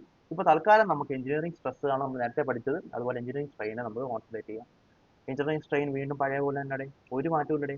2 ടൈപ്സ് എഞ്ചിനീയറിംഗ് സ്ട്രെയിൻ ഉണ്ട്. നോർമൽ സ്ട്രെയിൻ ഉണ്ട്, ഷിയർ സ്ട്രെയിൻ ഉണ്ട്, നോർമൽ സ്ട്രെസ് ഉണ്ട്, ഷിയർ സ്ട്രെസ് ഉണ്ട്. കറസ്പോണ്ടിങ് ആയിട്ട് നോർമൽ സ്ട്രെയിൻ, ഷിയർ സ്ട്രെയിൻ ഉണ്ട്. ഓക്കെ, അത് നോർമൽ സ്ട്രെയിൻ നമ്മൾ എങ്ങനെയാണ് പറയുന്നത്? നോർമൽ സ്ട്രെയിൻ പറയുന്നത്, ഞാൻ ഒരു സാധനത്തിനെ അല്ലെങ്കിൽ ഒരു ബോഡീനെ ഞാൻ ഇവിടെ ഫിക്സ് ചെയ്ത് വെച്ചിട്ട് ഇപ്പോൾ ഫോഴ്സ് വലിക്കുകയാണെന്നുണ്ടെങ്കിൽ എൽ ഡിസ്റ്റൻസ് ഉള്ള ബോഡി, ഡെൽറ്റ എൽ ഡിസ്റ്റൻസ് അതിനുണ്ടായി. ഡെൽറ്റ എൽ ഡിസ്റ്റൻസ് അതിനുണ്ടായി. ഡെൽറ്റ എൽ ഡിസ്റ്റൻസ് അല്ലെങ്കിൽ ഡെൽറ്റ എൽ ചേഞ്ച് ഓഫ് ആ എല്ലിന്റെ മാറ്റം ഡെൽറ്റ എൽ പകരം ഉണ്ടായെങ്കിൽ ആ സ്ട്രെയിനെ നമുക്ക്, ആ നോർമൽ സ്ട്രെയിനെ നമുക്ക് epsilon is equal to delta l divided by l എന്ന് വിളിക്കാം. ഇത് changing length divide by original length. പണ്ടേ പഠിച്ചിട്ടുള്ളതാണ്. Changing length divide by original length ആണ് നോർമൽ സ്ട്രെയിൻ. ഓക്കെ ഓക്കെ, അത് നോർമൽ സ്ട്രെയിൻ ആണ്. നോർമൽ സ്ട്രെസ് അപ്ലൈ ചെയ്യുമ്പോഴാണ് നോർമൽ സ്ട്രെയിൻ ഉണ്ടാകുന്നത്. ഓക്കെ ആണല്ലോ. ഇനി ഒരു കാര്യം ഞാൻ ചോദിച്ചോട്ടെ, ഈ ഡെൽറ്റ എൽ 0 ആണെന്ന് വെക്കി, സ്ട്രെയിൻ എത്രയായിരിക്കും? 0 ആയിരിക്കും. അത് ഏത് ബോഡിക്കായിരിക്കും? റിജിഡ് ബോഡിക്ക്. റിജിഡ് ബോഡിക്ക് ലെങ്ത് മാറില്ല, അപ്പൊ സ്ട്രെയിൻ 0 ആയിരിക്കും. ഓക്കെ ഓക്കെ ഓക്കെ ഓക്കെ, അത്രേ ഉള്ളൂ. അടുത്തത് shear strain. Shear strain shear strain എന്ന് പറഞ്ഞാൽ ഇത്തിരി വേറൊരു കൺസെപ്റ്റാണ്. ഷിയർ സ്ട്രെയിൻ നേരത്തെ നമ്മൾ 2Dയിലെ നമ്മൾ ആ ഒരു 2Dയുടെ കൺസെപ്റ്റ് പറഞ്ഞല്ലോ. 2Dയിൽ എങ്ങനെയാണ് ഈ ഷിയർ വരുന്നതെന്ന് നമ്മൾ പറഞ്ഞു. 2 ഡയമെൻഷനകത്ത് ഒരു മെട്രിക്സ് ഒക്കെ വെച്ച് നമ്മൾ പറഞ്ഞായിരുന്നു. അപ്പൊ അതുപോലെ ഈ ഒരു നേരെ ഇരിക്കുന്ന ഈ ഒരു പ്ലേറ്റിനകത്ത് ഞാൻ ഒരു ഷിയർ ഫോഴ്സ് അല്ലെങ്കിൽ ഷിയർ സ്ട്രെസ് അപ്ലൈ ചെയ്യുമ്പോഴത്തേക്ക് അത് ഒന്നുകിൽ ഇതാ ഇങ്ങനെ ചേഞ്ച് ആവാം, ഇങ്ങനെ ചേഞ്ച് ആവാം. ഒരു റോംബസ് അകത്തോട്ട് ഉള്ള ഒരു മടങ്ങുന്ന റോംബസ് ആവാം, അല്ലെങ്കിൽ പുറത്തോട്ട് മടങ്ങുന്ന റോംബസ് പോലെ ഒരു പാലോഗ്രാം പോലെ ഈ ഒരു ഷേപ്പിലോട്ട് മാറാനായിട്ട് സാധിക്കും. ഓക്കെ ഓക്കെ, അപ്പം അപ്പോഴാണ് നമുക്ക് പറയാൻ പറ്റും അതിനകത്ത് ഷിയർ സ്ട്രെയിൻ, ഷിയർ കാരണം അതിനകത്ത് സ്ട്രെയിൻ ഉണ്ടായി നമുക്ക് പറയാൻ പറ്റുന്ന ആ ഒരു ചേഞ്ച് ഇൻ ഷേപ്പ് വരുമ്പോഴാണ്. ഓക്കെ, അപ്പൊ ആ ആംഗിൾ ആണ് ഇവിടെ മാറുന്നത്. ഈ നേരത്തെ ഉണ്ടാകുന്ന 90 ഡിഗ്രി എന്ന് പറയുന്ന ആംഗിൾ ഒന്നുകിൽ 90 ഡിഗ്രികളും ചെറുതാവും, അല്ലെങ്കിൽ 90 ഡിഗ്രിയേക്കാളും വലുതാവും. അങ്ങനെയാണ് സംഭവിക്കുന്നത്. ഓക്കെ ഓക്കെ, അപ്പോ ഈ ആംഗിൾ 90 ഡിഗ്രിയിൽ നിന്ന് 90 മൈനസ് ഗാമയിലോട്ട് മാറുവാന്ന് വെക്കും. 90 മൈനസ് ഗാമയിലോട്ട് മാറുവാന്ന് വെക്കും. അതായത് ചുരുങ്ങുവാണ് 90 എന്നുള്ളത് ഈ ഒരു കേസ് ചുരുങ്ങുവാണെന്ന് വെക്കും. അപ്പൊ അതിന് നമുക്ക് പോസിറ്റീവ് ഷിയർ എന്ന് വിളിക്കാം. അതുപോലെ തന്നെ അത് 90 പ്ലസ് ഗാമ സംതിങ് കൂടുന്നെങ്കിൽ, ആ ആംഗിൾ കൂടുന്നെങ്കിൽ നമുക്ക് അതിനെ നെഗറ്റീവ് ഷിയർ എന്ന് വിളിക്കാം. ഓക്കെ, ഇതിനകത്ത് എവിടെയാ മക്കളെ ഷിയർ സ്ട്രെയിൻ? ഇവിടെ നമ്മൾ change in length by length എന്നൊക്കെ പറഞ്ഞ പോലെ ഒന്നും പറയണ്ട. ഇവിടെ നമുക്ക് ആ ഒരു ഗാമ, അതായത് ആ 5/2 നിന്ന് എന്തുമാത്രം ആംഗിൾ ചേഞ്ച് ആയോ ആ ഗാമ ആംഗിളിനെ നമുക്ക് ഷിയർ സ്ട്രെയിൻ എന്ന് വിളിക്കാം. മനസ്സിലായോ? അപ്പം ഈ 5/2 നിന്ന് നമ്മൾ ഗാമ ചേഞ്ച് നമുക്ക് ഉണ്ടായെങ്കിൽ നമുക്ക് ആ ഗാമയാണ് നമ്മളെ ഷിയർ സ്ട്രെയിൻ. ഇവിടെയും 5/2 നിന്ന് ഗാമ പ്ലസ് ആയിട്ട് കൂടിയെങ്കിൽ ആ ഗാമയാണ് നമ്മളെ ഷിയർ സ്ട്രെയിൻ. ഓക്കെ, ആ ഗാമയാണ് ഷിയർ സ്ട്രെയിൻ. ജസ്റ്റ് ഒരു ആംഗിൾ ആണ് ഷിയർ സ്ട്രെയിൻ. ഓക്കെ, ജസ്റ്റ് ഒരു ആംഗിൾ ആണ് ഷിയർ സ്ട്രെയിൻ, നത്തിങ് എൽസ്. ഒരു ഷിയർ സ്ട്രെയിൻ ഒന്നിന്റെ ഒരു ആംഗിൾ മാത്രമാണ്. ഇനി ഒരു കാര്യം കൂടെ പറയട്ടെ മക്കളെ, ഈ പറയുന്ന ആംഗിൾ ഉണ്ടല്ലോ, ആംഗിളിന്റെ ചേഞ്ച് ഈ ഡയറക്ഷനിലും ഇവിടെ നിന്നും സെയിം ആയിരിക്കും. അത് ഡിവൈഡ് ബൈ 2 ആയിരിക്കും. അതിന്റെ റീസണും വേറെ ഒന്നുമില്ല. എല്ലാ ഷിയർ ഒരിടത്ത് ആക്ട് ചെയ്താൽ ബാക്കി എല്ലായിടത്തും അതിന്റെ ഫോഴ്സ് ഈക്വൽ ആയിരിക്കും. ഷിയർ സ്ട്രെസ് ഇവിടെ ആക്ട് ചെയ്യുന്ന അതേ ഷിയർ സ്ട്രെസിന്റെ ആംഗിൾ ആയിരിക്കും ഇവിടെ എല്ലായിടത്തും ആക്ട് ചെയ്യും. നമ്മൾ ഓൾറെഡി കണ്ടുപിടിച്ച് വെച്ച്. അപ്പൊ എല്ലായിടത്തും ഒരേ ഷിയർ സ്ട്രെസ് ആക്ട് ചെയ്യുമ്പോഴത്തേക്ക് സിമെട്രിക്കൽ ആയിട്ട് ഇതിന് വളയാൻ പറ്റുള്ളൂ. സിമെട്രിക്കൽ ആയിട്ട് ഇതിന്റെ ഷേപ്പ് ഓറിയന്റ് ആവത്തുള്ളൂ. സിമെട്രിക്കൽ ആയിട്ട് ഇതിന്റെ ആംഗിൾ മാറത്തുള്ളൂ. അതുകൊണ്ട് തന്നെ ആംഗിൾ ഡിവൈഡ് ബൈ 2 നമുക്ക് എക്സിനും വൈക്കും ഡെഫിനറ്റ് ആയിട്ട് നമുക്ക് എടുക്കാനായിട്ട് പറ്റും. വിത്ത് റെസ്പെക്ട് നമുക്ക് എടുക്കാനായിട്ട് പറ്റും. So gamma is the shear strain. അത് മാത്രമാണ് ഇവിടുത്തെ point. Normal strain delta L by L epsilon, gamma എന്ന് പറഞ്ഞ shear strain, change in angle due to shear stresses. അപ്പൊ അതാണ് സ്ട്രെയിൻ. എഞ്ചിനീയറിംഗ് സ്ട്രെയിൻ നമുക്ക് മനസ്സിലാക്കി. അതാണ് ട്രൂ സ്ട്രെയിൻ. നമ്മൾ പഠിക്കും, ഉടനെ തന്നെ പഠിക്കും. ഓക്കെ, നമ്മൾ സ്ട്രെസ് മെട്രിക്സ് പറഞ്ഞ പോലെ തന്നെ നമുക്ക് സ്ട്രെയിനിനെയും മെട്രിക്സ് ആയിട്ട് നമുക്ക് ഡിറ്റർമിൻ ചെയ്യാൻ പറ്റും. സ്ട്രെയിനകത്ത് നമ്മൾ നേരത്തെ എഴുതി അതുപോലെ തന്നെ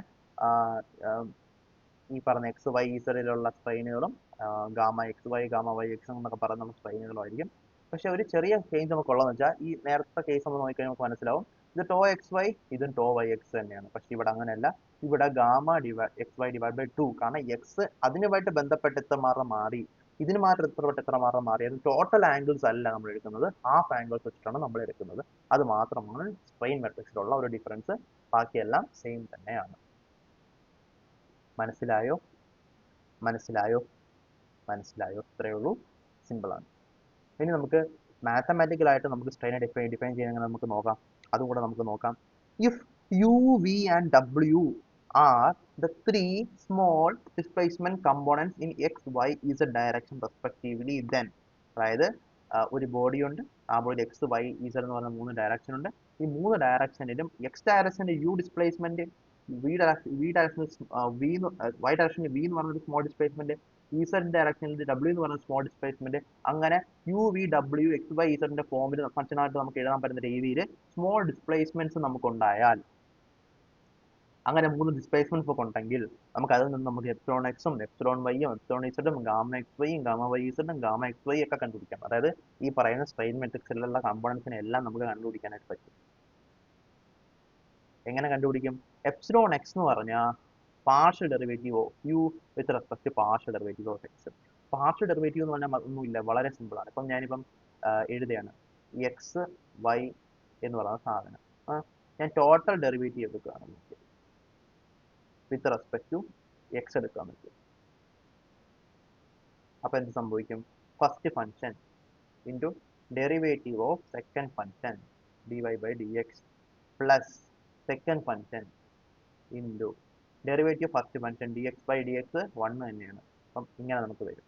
ഈ സമയം ഞാൻ എടുക്കുവാണെങ്കിൽ പാർഷ്യലായിട്ട് വിത്ത് റെസ്പെക്ട് ടു എക്സിൽ ഞാൻ പാർഷ്യൽ എടുക്കുന്ന സംഭവം അറിയാവോ? ഈ എക്സ് ഒഴികെ ബാക്കിയുള്ള എല്ലാം കോൺസ്റ്റന്റ് ആയിട്ട് നമ്മൾ സങ്കല്പിക്കും. അതായത് y into d X by D x പോലെ ഇക്വലന്റ് ആയിട്ടായിരിക്കും നമുക്ക് വരുന്നത്. അതായത് ഡോ എക്സ് ബൈ ഡോ എക്സ് ഇക്വൽ ടു വൈ എന്നൊരു വാല്യൂ മാത്രമേ വരുള്ളൂ. ഈ പറയുന്ന y with respect to change in x എന്ന് പറയുന്ന കൺസെപ്റ്റ് വരത്തില്ല. അതുമാണ് പാർഷ്യൽ ഡെറിവേറ്റീവ്. അറിയാവുന്നതായിരിക്കും, ഞാൻ ജസ്റ്റ് ഒന്ന് പറഞ്ഞു തന്നേ ഉള്ളൂ.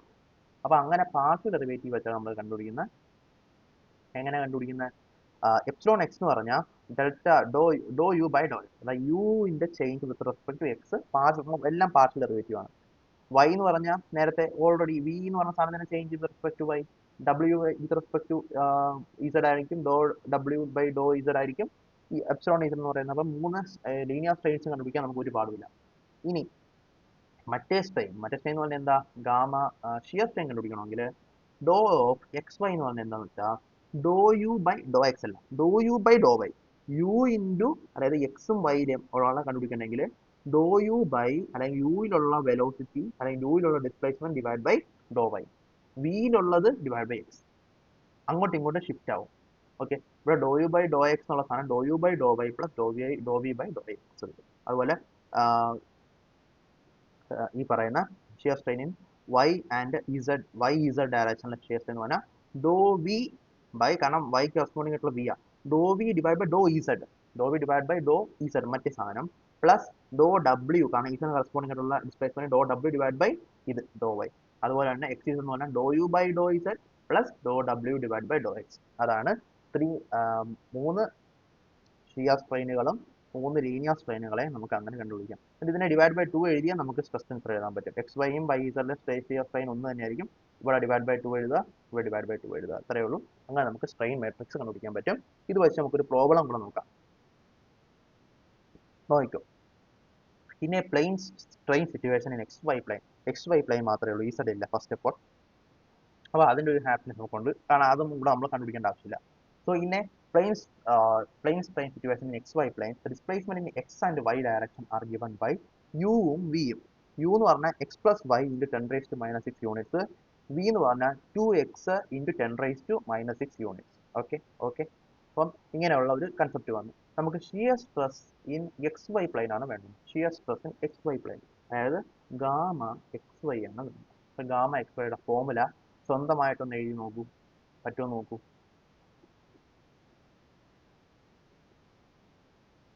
ആൻസർ എന്ന് പറഞ്ഞാൽ എന്താ? ഡോ യു ബൈ ഡോ വൈ പ്ലസ് ഡോ വി ബൈ ഡോ എക്സ്. ഇതല്ലേ കിട്ടിയത്? ഇതാണ് നമ്മൾ ഇവിടെ എഴുതിയേക്കുന്നത്. ഇതാ സാധനം, അതാണ് സാധനം. ഇത് വെച്ചിട്ട് നമുക്ക് ഗാമ എക്സ് വൈയും ഗാമ വൈ എക്സും ഒന്ന് തന്നെയായിരിക്കും. അതിന്റെ വാല്യൂ നമുക്ക് സിമ്പിൾ ആയിട്ട് കണ്ടുപിടിക്കാൻ പറ്റും. ഇങ്ങനെ കണ്ടുപിടിക്കാൻ പറ്റും. എന്നിട്ട് നമുക്ക് ഇതിനകത്ത് വാല്യൂ ഇട്ടിട്ട് സബ്സ്റ്റിറ്റ്യൂട്ട് ഒക്കെ ചെയ്തെടുക്കുമ്പോഴേക്കും ആൻസർ 3 ഇൻറ്റു 10⁻6 കിട്ടും. അപ്പോൾ 3 ഇൻറ്റു -10⁻6 ആയിരിക്കും നമ്മുടെ ആൻസർ. ഓക്കെ, അപ്പോൾ അങ്ങനെയാണ് നമ്മളെ ഷിയർ സ്ട്രെയിനിന്റെ ഷിയർ സ്ട്രെയിനും സ്ട്രെയിൻ എന്ന് പറയുന്ന കൺസെപ്റ്റ് ഇതാണ് നമ്മുടെ സ്ട്രെയിൻ എന്ന് പറയുന്ന കൺസെപ്റ്റ്. അടുത്തത് elastic constants. 3 type elastic constants ആണ് മെയിൻ ആയിട്ട് നമുക്ക് പഠിക്കാനുള്ള. ഒന്ന് യങ്സ് മോഡുലസ്, ഒന്ന് മോഡുലസ് ഓഫ് റിജിഡിറ്റി, ഒന്ന് ബൾക്ക് മോഡുലസ്.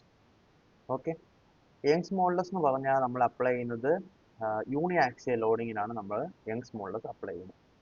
ഷിയർ ആയിട്ടുള്ള സംഭവങ്ങൾ നമ്മൾ ഷിയർ വാല്യൂ വരുന്ന കേസുകളിൽ നമ്മൾ ഷിയർ മോഡുലസ് അപ്ലൈ ചെയ്യും.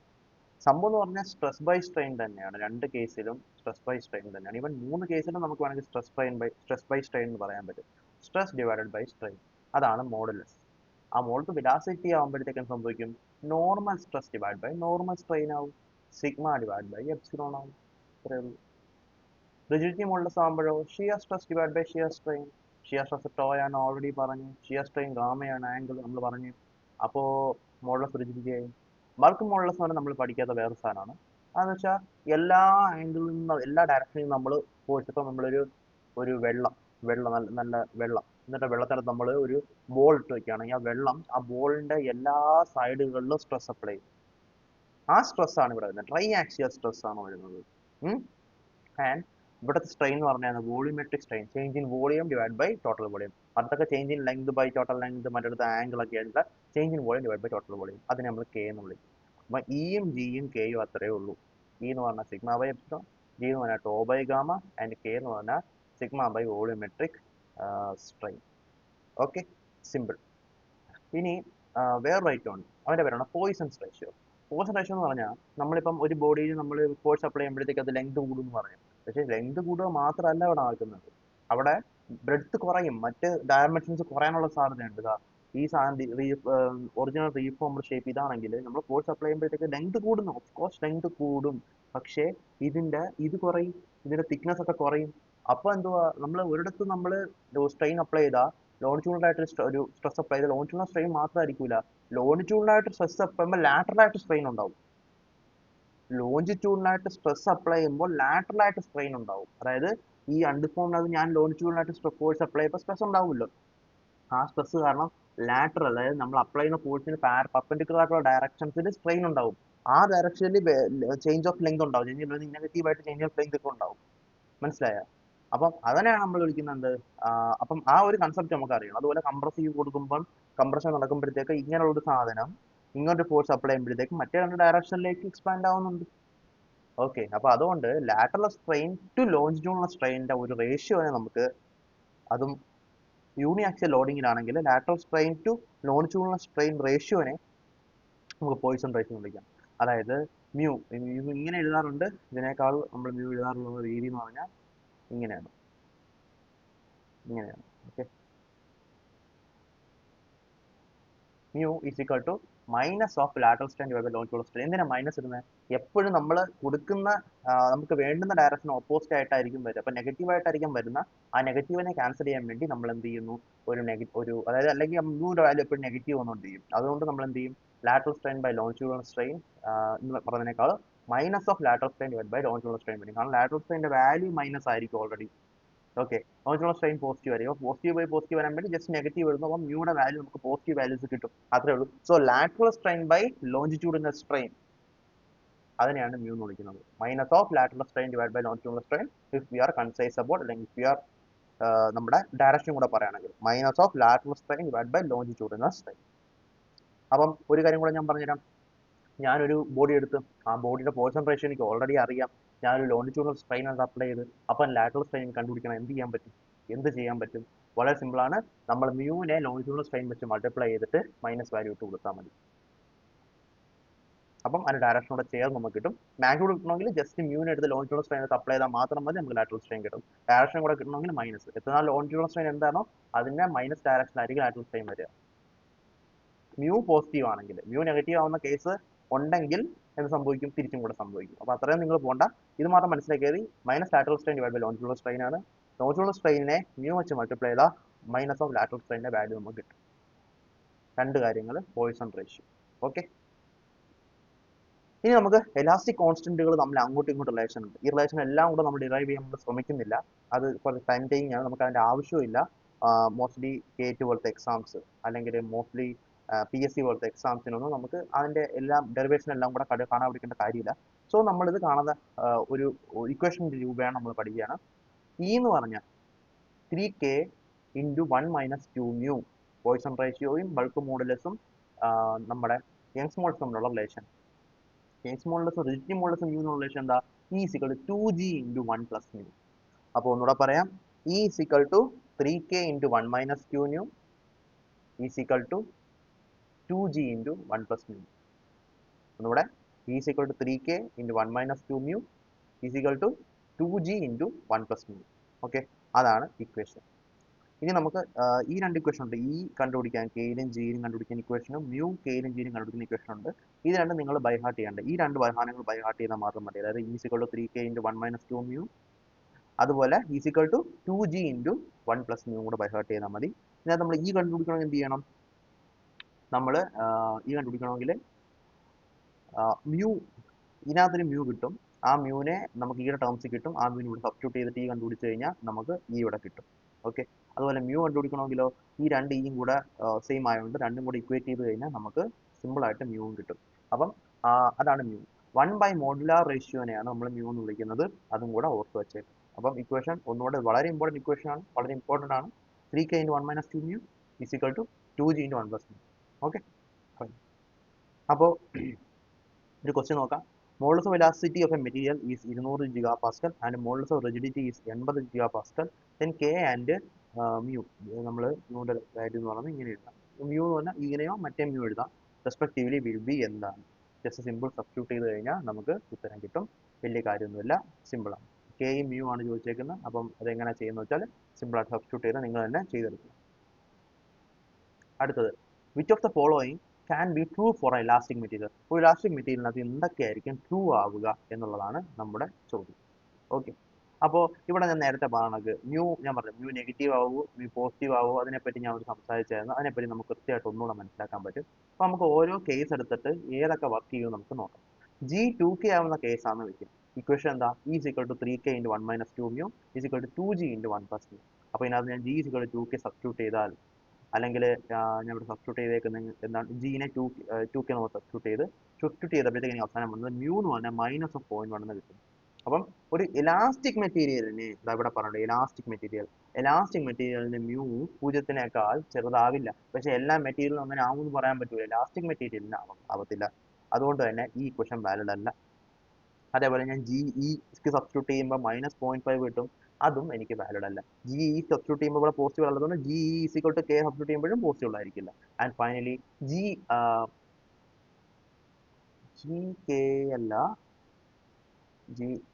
E is equal to K, ഇവിടെ തെറ്റിപ്പോയി. Okay, E is equal to K.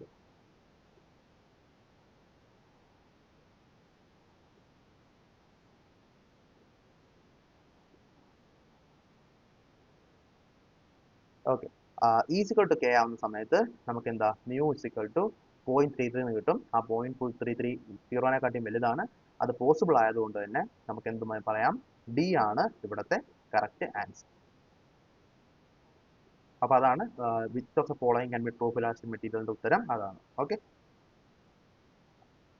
അടുത്ത നമ്മൾ ഡിഫോർമേഷൻ ഓഫ് ബാർ ഓൾറെഡി നമ്മൾ ഡിസ്കസ് ചെയ്തതാണ്. പക്ഷെ നമ്മൾ കുറച്ചുകൂടെ ഡീറ്റെയിൽ ആയിട്ട് ഡിസ്കസ് ചെയ്യാം. അതായത് കുറച്ചുകൂടെ അനാലിസിസ് പെർസ്പെക്റ്റീവ് നമ്മൾ ഡിസ്കസ് ചെയ്യാം. അതായത് എൽ ലെങ്ത് ഉള്ള ഒരു ബാർ, ആ ലെങ്ത് ഡെൽറ്റ എൽ ലെങ്ത് ഇങ്ങോട്ട് ഒരു പി ഫോഴ്സ് അപ്ലൈ ചെയ്തപ്പം ഡെൽറ്റ എൽ ലെങ്ത് ഇങ്ങോട്ട് വന്ന്, അപ്പം അതിനുള്ള ഒരു ക്രോസ് സെക്ഷൻ ഏരിയ എ ആണെന്നുണ്ടെങ്കിൽ നമുക്ക് പറയാം സിഗ്മ P/A. അത് എന്താ ഇന്റർണൽ ഫോഴ്സ് ബൈ ഏരിയ എന്നൊക്കെ നമുക്ക് ഓൾറെഡി അറിയാം. പക്ഷെ മാഗ്നിറ്റ്യൂഡ് ബേസ് അത് P/A തന്നെയാണ്. എപ്സിലോൺ എന്ന് പറഞ്ഞാൽ delta L divide by L ആണ്. അപ്പോൾ ഞാൻ ഇ എന്ന് പറഞ്ഞാൽ അല്ലെങ്കിൽ മോഡുലസ് ഓഫ് ഇലാസ്റ്റിസിറ്റി നമ്മൾ ഓൾറെഡി പഠിച്ചു. ഈ സ്ട്രെസ് ബൈ സ്ട്രെയിൻ, ഇവിടെ linear stress divide by linear strain. Linear സ്ട്രെസ്സിന്റെ ഇക്വേഷൻ എന്ന് പറഞ്ഞാൽ P/A സബ്സ്റ്റിറ്റ്യൂട്ട് ചെയ്ത് പിന്നെ delta L by L reciprocal ചെയ്ത് മൾട്ടിപ്ലൈ ചെയ്ത് അപ്പോൾ PL divide by A delta L എന്ന് വരും. ഇനി ഞാനൊന്ന് റീഅറേഞ്ച് ചെയ്താൽ P is equal to something into delta L എന്ന് വരും. ഈ ഇക്വേഷൻ നേരെ നോക്കി നമുക്ക് മനസ്സിലാവും. ഈ ഒരു സാധനത്തിനെ നമുക്ക് വേണമെങ്കിൽ K അല്ലെങ്കിൽ സ്റ്റിഫ്നെസ് ഫാക്ടർ എന്ന് വിളിക്കാം. EA divided by L. അപ്പോൾ സ്റ്റിഫ്നെസ് ഫാക്ടർ കൂടുന്നത് ഈ കൂടുമ്പോഴാണ്. ലെങ്ത് കൂടിയാൽ സ്റ്റിഫ്നെസ് ഫാക്ടർ കുറയും, ഏരിയ കൂടിയാൽ സ്റ്റിഫ്നെസ് ഫാക്ടർ കൂടും. അപ്പം ഈ എ ഡിവൈഡ് ബൈ എൽ എന്ന് പറയുന്ന കെ എന്ന് പറയുന്ന ഒരു സ്റ്റിഫ്നെസ് ഫാക്ടർ. പക്ഷെ നമ്മളൊന്ന് ആലോചിച്ച് നോക്കിയേ, നമ്മൾ പണ്ട് സ്പ്രിങ് പഠിച്ചിട്ടുണ്ട്. സ്പ്രിങ് +1 സ്പ്രിങ് പഠിച്ചിട്ടുണ്ട്.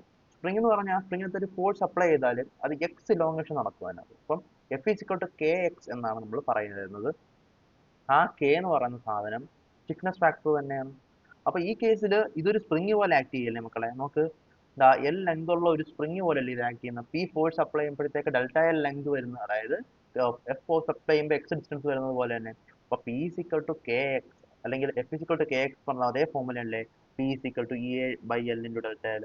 അപ്പം ആ ഒരു കെ ആയിട്ട് നമുക്ക് ഇതിനെ കൺവേർട്ട് ചെയ്യാം. അതായത് ഒരു ബാറിനെ നമുക്ക് സ്പ്രിങ് ആയിട്ട് അപ്രോക്സിമേറ്റ് ചെയ്ത് നമുക്ക് പ്രോബ്ലംസ് സോൾവ് ചെയ്യാൻ പറ്റും. ഇതിന് വേറൊരു ആപ്ലിക്കേഷൻ ഉണ്ട്, വളരെ ബ്യൂട്ടിഫുൾ ആപ്ലിക്കേഷൻ ഉണ്ട്, അത് നമ്മൾ ഉടനെ തന്നെ പറയും. പക്ഷെ ഇവിടെ ഇത്ര മനസ്സിലാക്കുക, ഒരു ബാറിൽ പ്രിസ്മാറ്റിക് ബാറിൽ നമ്മൾ ഫോഴ്സ് അപ്ലൈ ചെയ്താൽ അതിന് ഡെൽറ്റ ലെങ്ത് ഉണ്ടെങ്കിൽ പി എന്ന് പറയുന്ന force equal to K into X. ആ കെ എന്ന് പറഞ്ഞാൽ ഇ എ ബൈ എൽ ആണ്. ഇ എ ബൈ എൽ ആണ്. ഓക്കെ, ഈ മേളി വരും, എ മേളി വരും, എൽ താഴെ വരും. ഇനി അടുത്തത് കംപ്ലയൻസ് എന്നൊരു സാധനമുണ്ട്. എന്താണ് കംപ്ലയൻസ്? അപ്പം ചിലപ്പം ഒരു ക്വസ്റ്റിനകത്ത് സ്റ്റിഫ്നെസ് ഫാക്ടർ എന്തായിരിക്കും, എന്താണ് കണ്ടുപിടിക്കാനല്ല ചോദിക്കുക, കംപ്ലയൻസ് എന്താണെന്ന് കണ്ടുപിടിക്കാൻ ചോദിക്കും. ആ കേസ് നമുക്ക് തെറ്റിപ്പോയത്. കംപ്ലയൻസ് എന്ന് പറഞ്ഞാൽ റെസിപ്രോക്കൽ ഓഫ് സ്റ്റിഫ്നെസ് ഫാക്ടർ ആണ്. അപ്പോൾ compliance is 1 divide by K.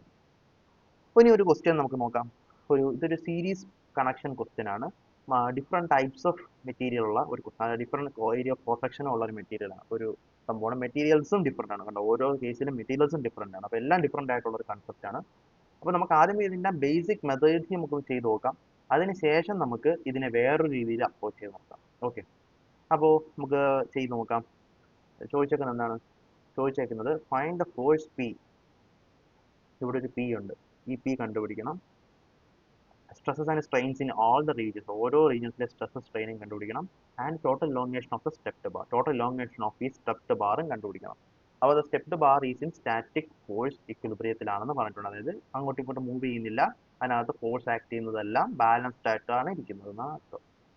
P കണ്ടുപിടിക്കാൻ നമുക്ക് എളുപ്പമാണ്, കാരണം ഇത് ബാലൻസ്ഡ് ആയിട്ട് ഇരിക്കണമെന്നുണ്ടെങ്കിൽ ഈ സാധനം മൂവ് ചെയ്യരുത്. ഇതിനകത്ത് ആക്ട് ചെയ്യുന്ന നെറ്റ് ഫോഴ്സ് 0 ആയിരിക്കണം. 60 ഇങ്ങോട്ടും 120 ഇങ്ങോട്ടും 50 ഇങ്ങോട്ടും ആക്ട് ചെയ്യുന്നെങ്കിൽ ഈ ടോട്ടൽ എല്ലാ ഫോഴ്സും കൂടെ ആഡ് ചെയ്യുമ്പോൾ 0 കിട്ടിയാലല്ലേ ഇവിടെ പിയുടെ വാല്യൂ നമുക്ക് കിട്ടുള്ളൂ, എങ്കിലല്ലേ ഇത് ബാലൻസ്ഡ് ആവുള്ളൂ, അല്ലേ? അപ്പം അത് നമുക്ക് സിമ്പിൾ ആയിട്ട് കണ്ടുപിടിക്കാൻ പറ്റും. Sigma F X equal to 0 ചെയ്താൽ മാത്രം മതി, നമുക്ക് ഉത്തരം കിട്ടി. അങ്ങനെ നമ്മൾ ചെയ്തു വരുമ്പോഴത്തേക്ക് നമുക്ക് കിട്ടുന്ന പിയുടെ വാല്യൂ എന്തായിരിക്കും അറിയാമോ? പിയുടെ വാല്യൂ വിൽ ബി 130 കിലോമീറ്റർ. 60 ഇങ്ങോട്ട്, 60 ഇങ്ങോട്ട്, അതാണ് ഈ കാണിച്ചേക്കുന്നത്. 120 ഇങ്ങോട്ട്, 120 ഇങ്ങോട്ട്, 50 ഇങ്ങോട്ട്, പിന്നെ പി 130 നെഗറ്റീവ് ഡയറക്ഷനിൽ 130 ആകുമ്പോഴായിരിക്കും ഈ സാധനം ഇക്വിലിബ്രിയത്തിലാവുന്നത്. ജസ്റ്റ് കൂട്ടി നോക്കിയാൽ മതി, നിങ്ങൾ കൂട്ടി നോക്കുക. ഇത് രണ്ടും കൂടെ കൂട്ടുന്നതും ഇത് രണ്ടും കൂട്ടുന്നതും സമമായിരിക്കും. അപ്പം net force is equal to 0 ആവുന്ന രീതിക്ക് ഇവിടെ നമുക്ക് ഉള്ള ഫോഴ്സ് നമുക്ക് കിട്ടിക്കഴിഞ്ഞു. ഓക്കെ, ഓക്കെ അല്ലേ? ഓക്കെ അല്ലേ? ഓക്കെ അല്ലേ? ഇനി നോക്കിക്കോ. ഇനി നമുക്ക് ഓരോ ബാറിനും ഉണ്ടായ ഇലോങ്ങേഷൻ എത്ര നമ്മൾ കണ്ടുപിടിക്കണം. ഓക്കെ, നമുക്ക് ഓൾറെഡി അറിയാം, ഒരു ഫോഴ്സ് അപ്ലൈ ചെയ്താൽ ഇലോങ്ങേഷൻ ഡെൽറ്റ എൽ ആണ് ഇലോങ്ങേഷൻ എങ്കിൽ ഇ എ ബൈ എൽ വെച്ച് ഇലോങ്ങേഷൻ മൾട്ടിപ്ലൈ ചെയ്യുന്നതായിരിക്കും ഫോഴ്സ്, നമുക്ക് ഓൾറെഡി അറിയാം. മാത്രമല്ല നമുക്ക് ഓരോരോ സെക്ഷൻസ് ഒക്കെ എടുത്ത് നോക്കിക്കഴിഞ്ഞാൽ നമുക്ക് കാര്യങ്ങൾ മനസ്സിലാക്കാനുള്ള ശേഷിയുണ്ട്. അപ്പോൾ നമുക്ക് ജസ്റ്റ് നോക്കാം. ഇതാണ് ബാർ, ഇതല്ലേ നടക്കുന്ന സാധനം, ഇതല്ലേ. ഞാൻ ഈ ഒരു സെക്ഷൻ എടുക്കുക. ഈ ഒരു സെക്ഷന്റെ ലെഫ്റ്റ് സൈഡ് മാത്രം അല്ലെങ്കിൽ റൈറ്റ് സൈഡ് മാത്രം, രണ്ട് രീതിയിൽ നമുക്ക് അനലൈസ് ചെയ്യാം.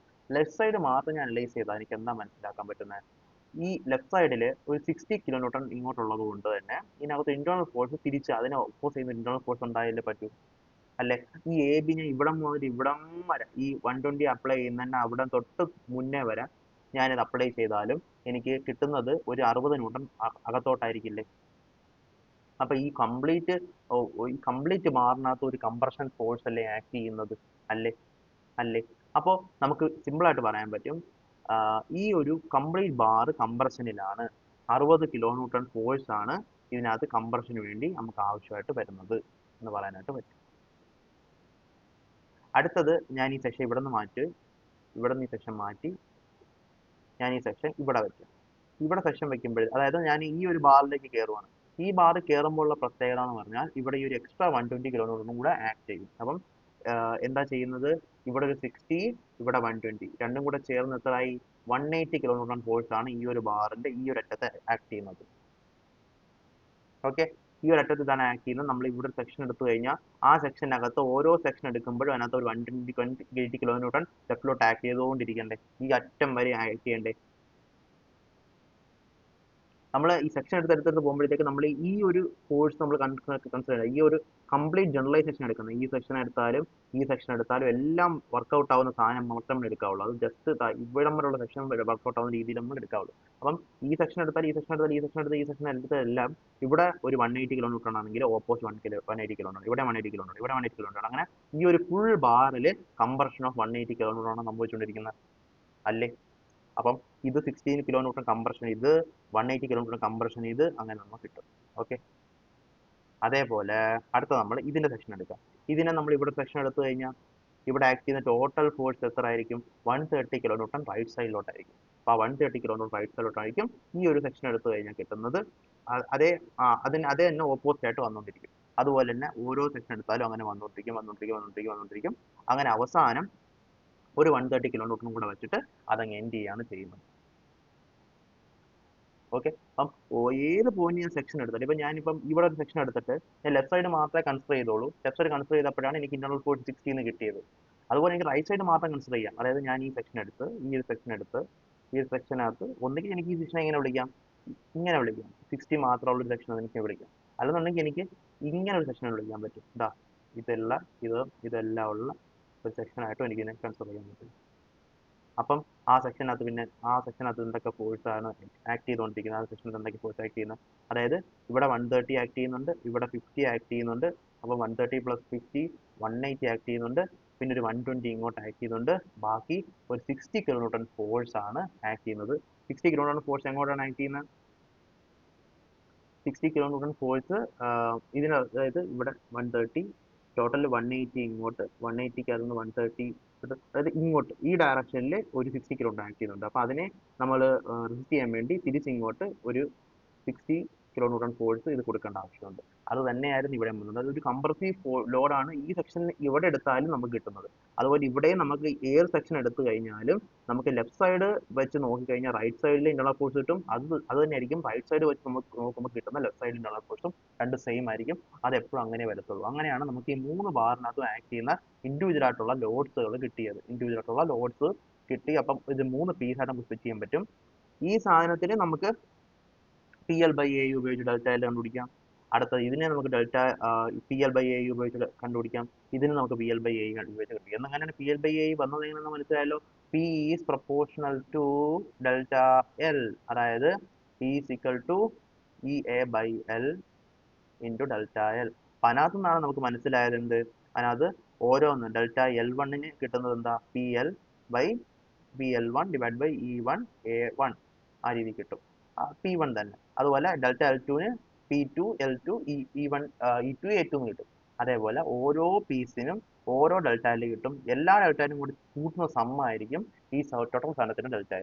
അപ്പം ഈ കേസിൽ ഇതിന്റെ ഡെൽറ്റ L ഇതാണ്, ഈ പീസിന്റെ ഡെൽറ്റ L ഇതാണ്, അതിന്റെ വാല്യൂ നമുക്ക് ഇങ്ങനെ കിട്ടും. ഇതിന്റെ ഡെൽറ്റ L ഇതാണ്, അത് നമുക്ക് ഇങ്ങനെ കിട്ടും. ഇതിന്റെ ഡെൽറ്റ L ഇതാണ്, ഇതാണ്. അങ്ങനെ ഓരോന്നോരോന്നായിട്ട് വേണമെന്ന് ക്വസ്റ്റിനെ പ്രത്യേകിച്ച് പറഞ്ഞിട്ടുണ്ടെങ്കിൽ നമ്മൾ യൂസ് ചെയ്യേണ്ട രീതിയാണ് ഇത്.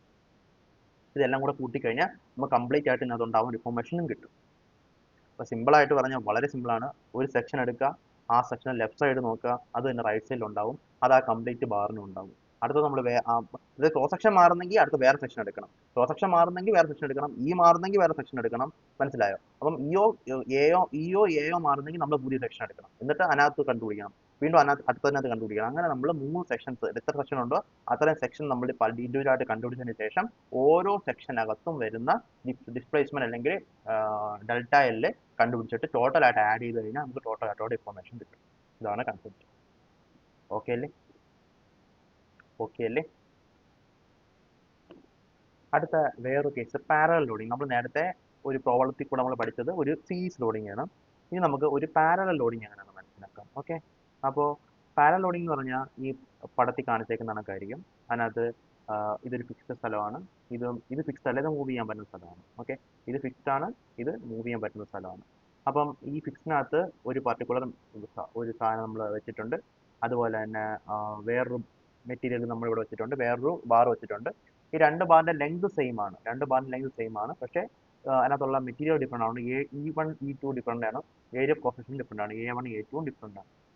നമ്മൾ പി ഫോഴ്സ് വെച്ച് ഇതിനെ പുഷ് പുഷ് ചെയ്യണം, അല്ലെങ്കിൽ പുള്ള് ചെയ്യണേ, പുഷ് അല്ല പുള്ള് ചെയ്യണം. അപ്പം ഈ കേസിൽ നമ്മൾ നേരത്തെ നമ്മൾ സെക്ഷൻ എടുത്ത് ചെയ്ത കണക്ക് ചെയ്യേണ്ട ഒരു കാര്യമല്ല ഇവിടുത്തെ ഒരു പ്രോബ്ലം എന്ന് വെച്ചാൽ ഈ പി ഡയറക്റ്റ് ആയിട്ട് ഈ രണ്ട് പീനും കിട്ടൂല. ഈ രണ്ട് ബാറിനകത്തും ഒരു പുള്ളുണ്ടായിരിക്കും. ആ രണ്ട് പുള്ളിന്റെയും കൂടെ സമ്മായിട്ടായിരിക്കും ഈ പുള്ളുണ്ടാവുക. അങ്ങനെ മനസ്സിലാക്കാൻ പറ്റൂല്ലെങ്കിൽ വേറൊരു കാര്യം ഞാൻ പറഞ്ഞുതരാം. ഈ രണ്ട് ബാറിന്റെ ലെങ്ത് സെയിം ആയതുകൊണ്ടും ഇത് അറ്റാച്ച്ഡ് ആയതുകൊണ്ടും തന്നെ ഇത് പുഷ് ചെയ്ത് അല്ലെങ്കിൽ ഇത് പുള്ള് ചെയ്ത് കഴിയുമ്പോൾ, അല്ലെങ്കിൽ പുള്ള് ചെയ്ത് കുറച്ച് ഡിസ്റ്റൻസ് ആവുമ്പോൾ ഈ രണ്ടെണ്ണത്തിനും ഉണ്ടാവുന്ന del1ഉം del2ഉം സെയിം ആയിരിക്കും, അല്ലെങ്കിൽ രണ്ടിനും ഉണ്ടാവുന്ന ഡിഫോർമേഷൻസ് സെയിം ആയിരിക്കും. രണ്ടിനും ഡിഫോർമേഷൻസ് സെയിം ആയിരിക്കും എന്ന് പറഞ്ഞാൽ രണ്ടിനും അപ്ലൈ ചെയ്യുന്ന ഫോഴ്സ് സെയിം ആയിരിക്കില്ല എന്നല്ലേ അർത്ഥം. അതായത് ഇവിടെ ഇതിന് കിട്ടുന്ന ഫോഴ്സ് P1ഉം, നോക്കിക്കോ, ഇവിടെ ഇതിന് കിട്ടുന്ന സോറി ഇവിടെ ഇതിന് കിട്ടുന്ന ഡിഫോർമേഷൻ, ഇവിടെ ഇതിന് കിട്ടുന്നത് P1ഉം, ഒരു ഒരു പുള്ള് കിട്ടുന്ന P1ഉം, ഇവിടെ ഇതിന് കിട്ടുന്നത് P2 ആണെങ്കിൽ ആ P1 പ്ലസ് P2 ആയിരിക്കും ഈ കംപ്ലീറ്റ് പി. അതായത് ഈ കംപ്ലീറ്റ് പിനെ സ്പ്ലിറ്റ് ചെയ്ത് രണ്ടെണ്ണത്തിനും കൊടുക്കുകയാണ് ചെയ്യുന്നത്, in such a way that രണ്ടിനും വരുന്ന ഡിഫോർമേഷൻ സെയിം ആവുന്ന രീതിയിൽ. മനസ്സിലായോ? സംഭവം മനസ്സിലായോ? അപ്പം ഇവിടുത്തെ ഫസ്റ്റ് കൺസ്ട്രെയിന്റ് എന്താണ്? Δ1 = Δ2.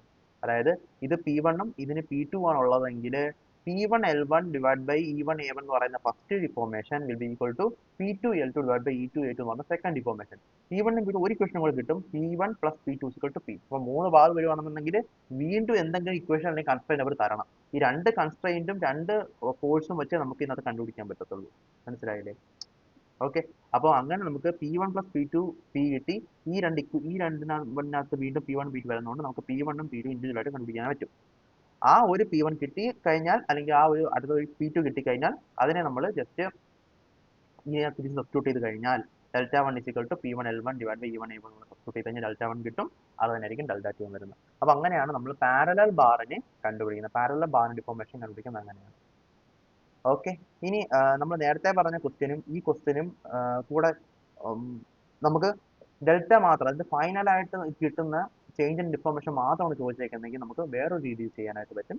അത് നമുക്ക് പഠിക്കാം. ഡയറക്റ്റ് ആയിട്ട് ഇങ്ങനെ ഒരു സിസ്റ്റം തന്നിട്ടുണ്ട്, ഈ സിസ്റ്റത്തിന്റെ കംപ്ലീറ്റ് ഇലോങ്ങേഷൻ, ഫുൾ ആയിട്ടുള്ള ഇലോങ്ങേഷൻ മാത്രം, അല്ലെങ്കിൽ ഫുൾ ആയിട്ടുള്ള ഡിഫോർമേഷൻ മാത്രമാണ് ചോദിച്ചേക്കുന്നതെങ്കിൽ നമുക്ക് സിമ്പിൾ ആയിട്ട് ചെയ്യാൻ പറ്റുന്നത് ഓരോ സെക്ഷനും കറസ്പോണ്ടിങ് ആയിട്ടുള്ള ഒരു കെ വാല്യൂ അസൈൻ ചെയ്യണം. അതായത് ഈ കേസിൽ നമുക്കൊരു K1 കിട്ടും, ഇതിനൊരു K2 കിട്ടും, ഇതിനൊരു K3 കിട്ടും. ഓക്കെ. ഇതിന് K1 കിട്ടും, ഇതിന് K2 കിട്ടും, K3 കിട്ടും. ഈ കെയുടെ വാല്യൂടെ K എന്ന് പറഞ്ഞാൽ എന്താണ്? EA/L ആണ്. ഈ കേസിൽ ഒരു EA/L ഉണ്ട്, E1 A1 divide by L1. അടുത്ത ഇതിനും E2 A2 divide by L2. അത് E3 A3 divide by L3. അങ്ങനെ മൂന്ന് കേസിൽ നമുക്ക് മൂന്ന് ഡിഫറെന്റ് ടൈപ്സ് ഓഫ് കെ ഉള്ള ഒരു കോമ്പിനേഷൻ ആണ് കിട്ടും. അതായത് ഇതൊരു സ്പ്രിങ്, ഇതൊരു സ്പ്രിങ്, ഇതൊരു സ്പ്രിങ്. ഈ മൂന്ന് സ്പ്രിങ്ങിന്റെ സ്പ്രിങ് കോൺസ്റ്റന്റ് കിട്ടിക്കഴിഞ്ഞാൽ ഈ മൂന്ന് സ്പ്രിങ് എനിക്ക് പാരലാണ്, സീരീസ് കണക്ട് ചെയ്തേക്കാന്ന് പറഞ്ഞുകൂടി. അപ്പോൾ സീരീസിന്റെ സ്പ്രിങ്ങുകൾ n ബാർസ് സീരീസ് കണക്ട് ചെയ്യും, അല്ലെങ്കിൽ n സ്പ്രിങ്ങുകൾ നമ്മൾ സീരീസ് കണക്ട് ചെയ്താൽ നമുക്കൊരു കെ എഫക്റ്റീവ് എന്ന് പറയുന്ന ഒരു എഫക്റ്റീവ് സ്പ്രിങ് കോൺസ്റ്റന്റ് ഉള്ള ഒരു ബാറായിട്ട് റീപ്ലേസ് ചെയ്യാം. ആ എഫക്റ്റീവിന്റെ കിട്ടുന്ന വാല്യൂ എന്ന് പറഞ്ഞാൽ 1/k, എഫക്റ്റീവ് നമ്മൾ പഠിച്ചിട്ടുള്ള പ്ലസ് പഠിച്ചിട്ടുള്ള 1/k1 plus 1/k2 plus 1/k3. Resistance ആണെങ്കിൽ സീരീസിൽ ആഡ് ആവും, കപ്പാസിറ്റൻസ് ആണെങ്കിൽ സീരീസ് എന്ത് സംഭവിക്കും? സീരീസിൽ ഇതിങ്ങനെ പാരലൽ കണക്കാണ്, 1/k1 1/k2 1/k3 അങ്ങനെയാണ് ആഡ് ആയി പോകുന്നത്. അതാണ് ഇവിടെ അങ്ങനത്തെ കേസാണ്. സീരീസിലാണെന്നുണ്ടെങ്കിൽ 1/k effective is equal to 1/k1 plus 1/k2 plus 1/k3 up to 1/kn. അതേപോലെ ഇതേ സെയിം സാധനം നമ്മൾ സീരീസ് വെച്ച് കണക്ക് പാരലൽ വരാം, പാരലൽ ആയിട്ട് വെച്ചിട്ട് ഡിഫോർമേഷൻ കണ്ടുപിടിക്കാൻ ചോദിക്കാം. ആ കേസിൽ നമുക്ക് എല്ലാ n ബാർസിനെയും ഒരു ബാർ വെച്ച് റീപ്ലേസ് ചെയ്യാൻ പറ്റും. ആ ബാർ എന്ന് പറഞ്ഞു കഴിഞ്ഞാൽ K effective, where K effective is equal to K1 plus K2 plus K3 plus അങ്ങനത്തെ ഒരു ബാർ ആയിട്ട് നമുക്ക് കണക്കാക്കാനായിട്ട് പറ്റും.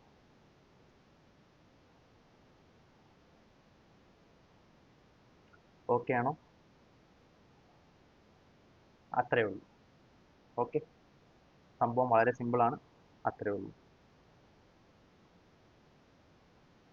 അങ്ങനെയാണ് നമ്മൾ ഈ ഒരു സീരീസ് കണക്ഷനകത്ത് വരുന്ന ബാർസ് അനലൈസ് ചെയ്യുന്നത്.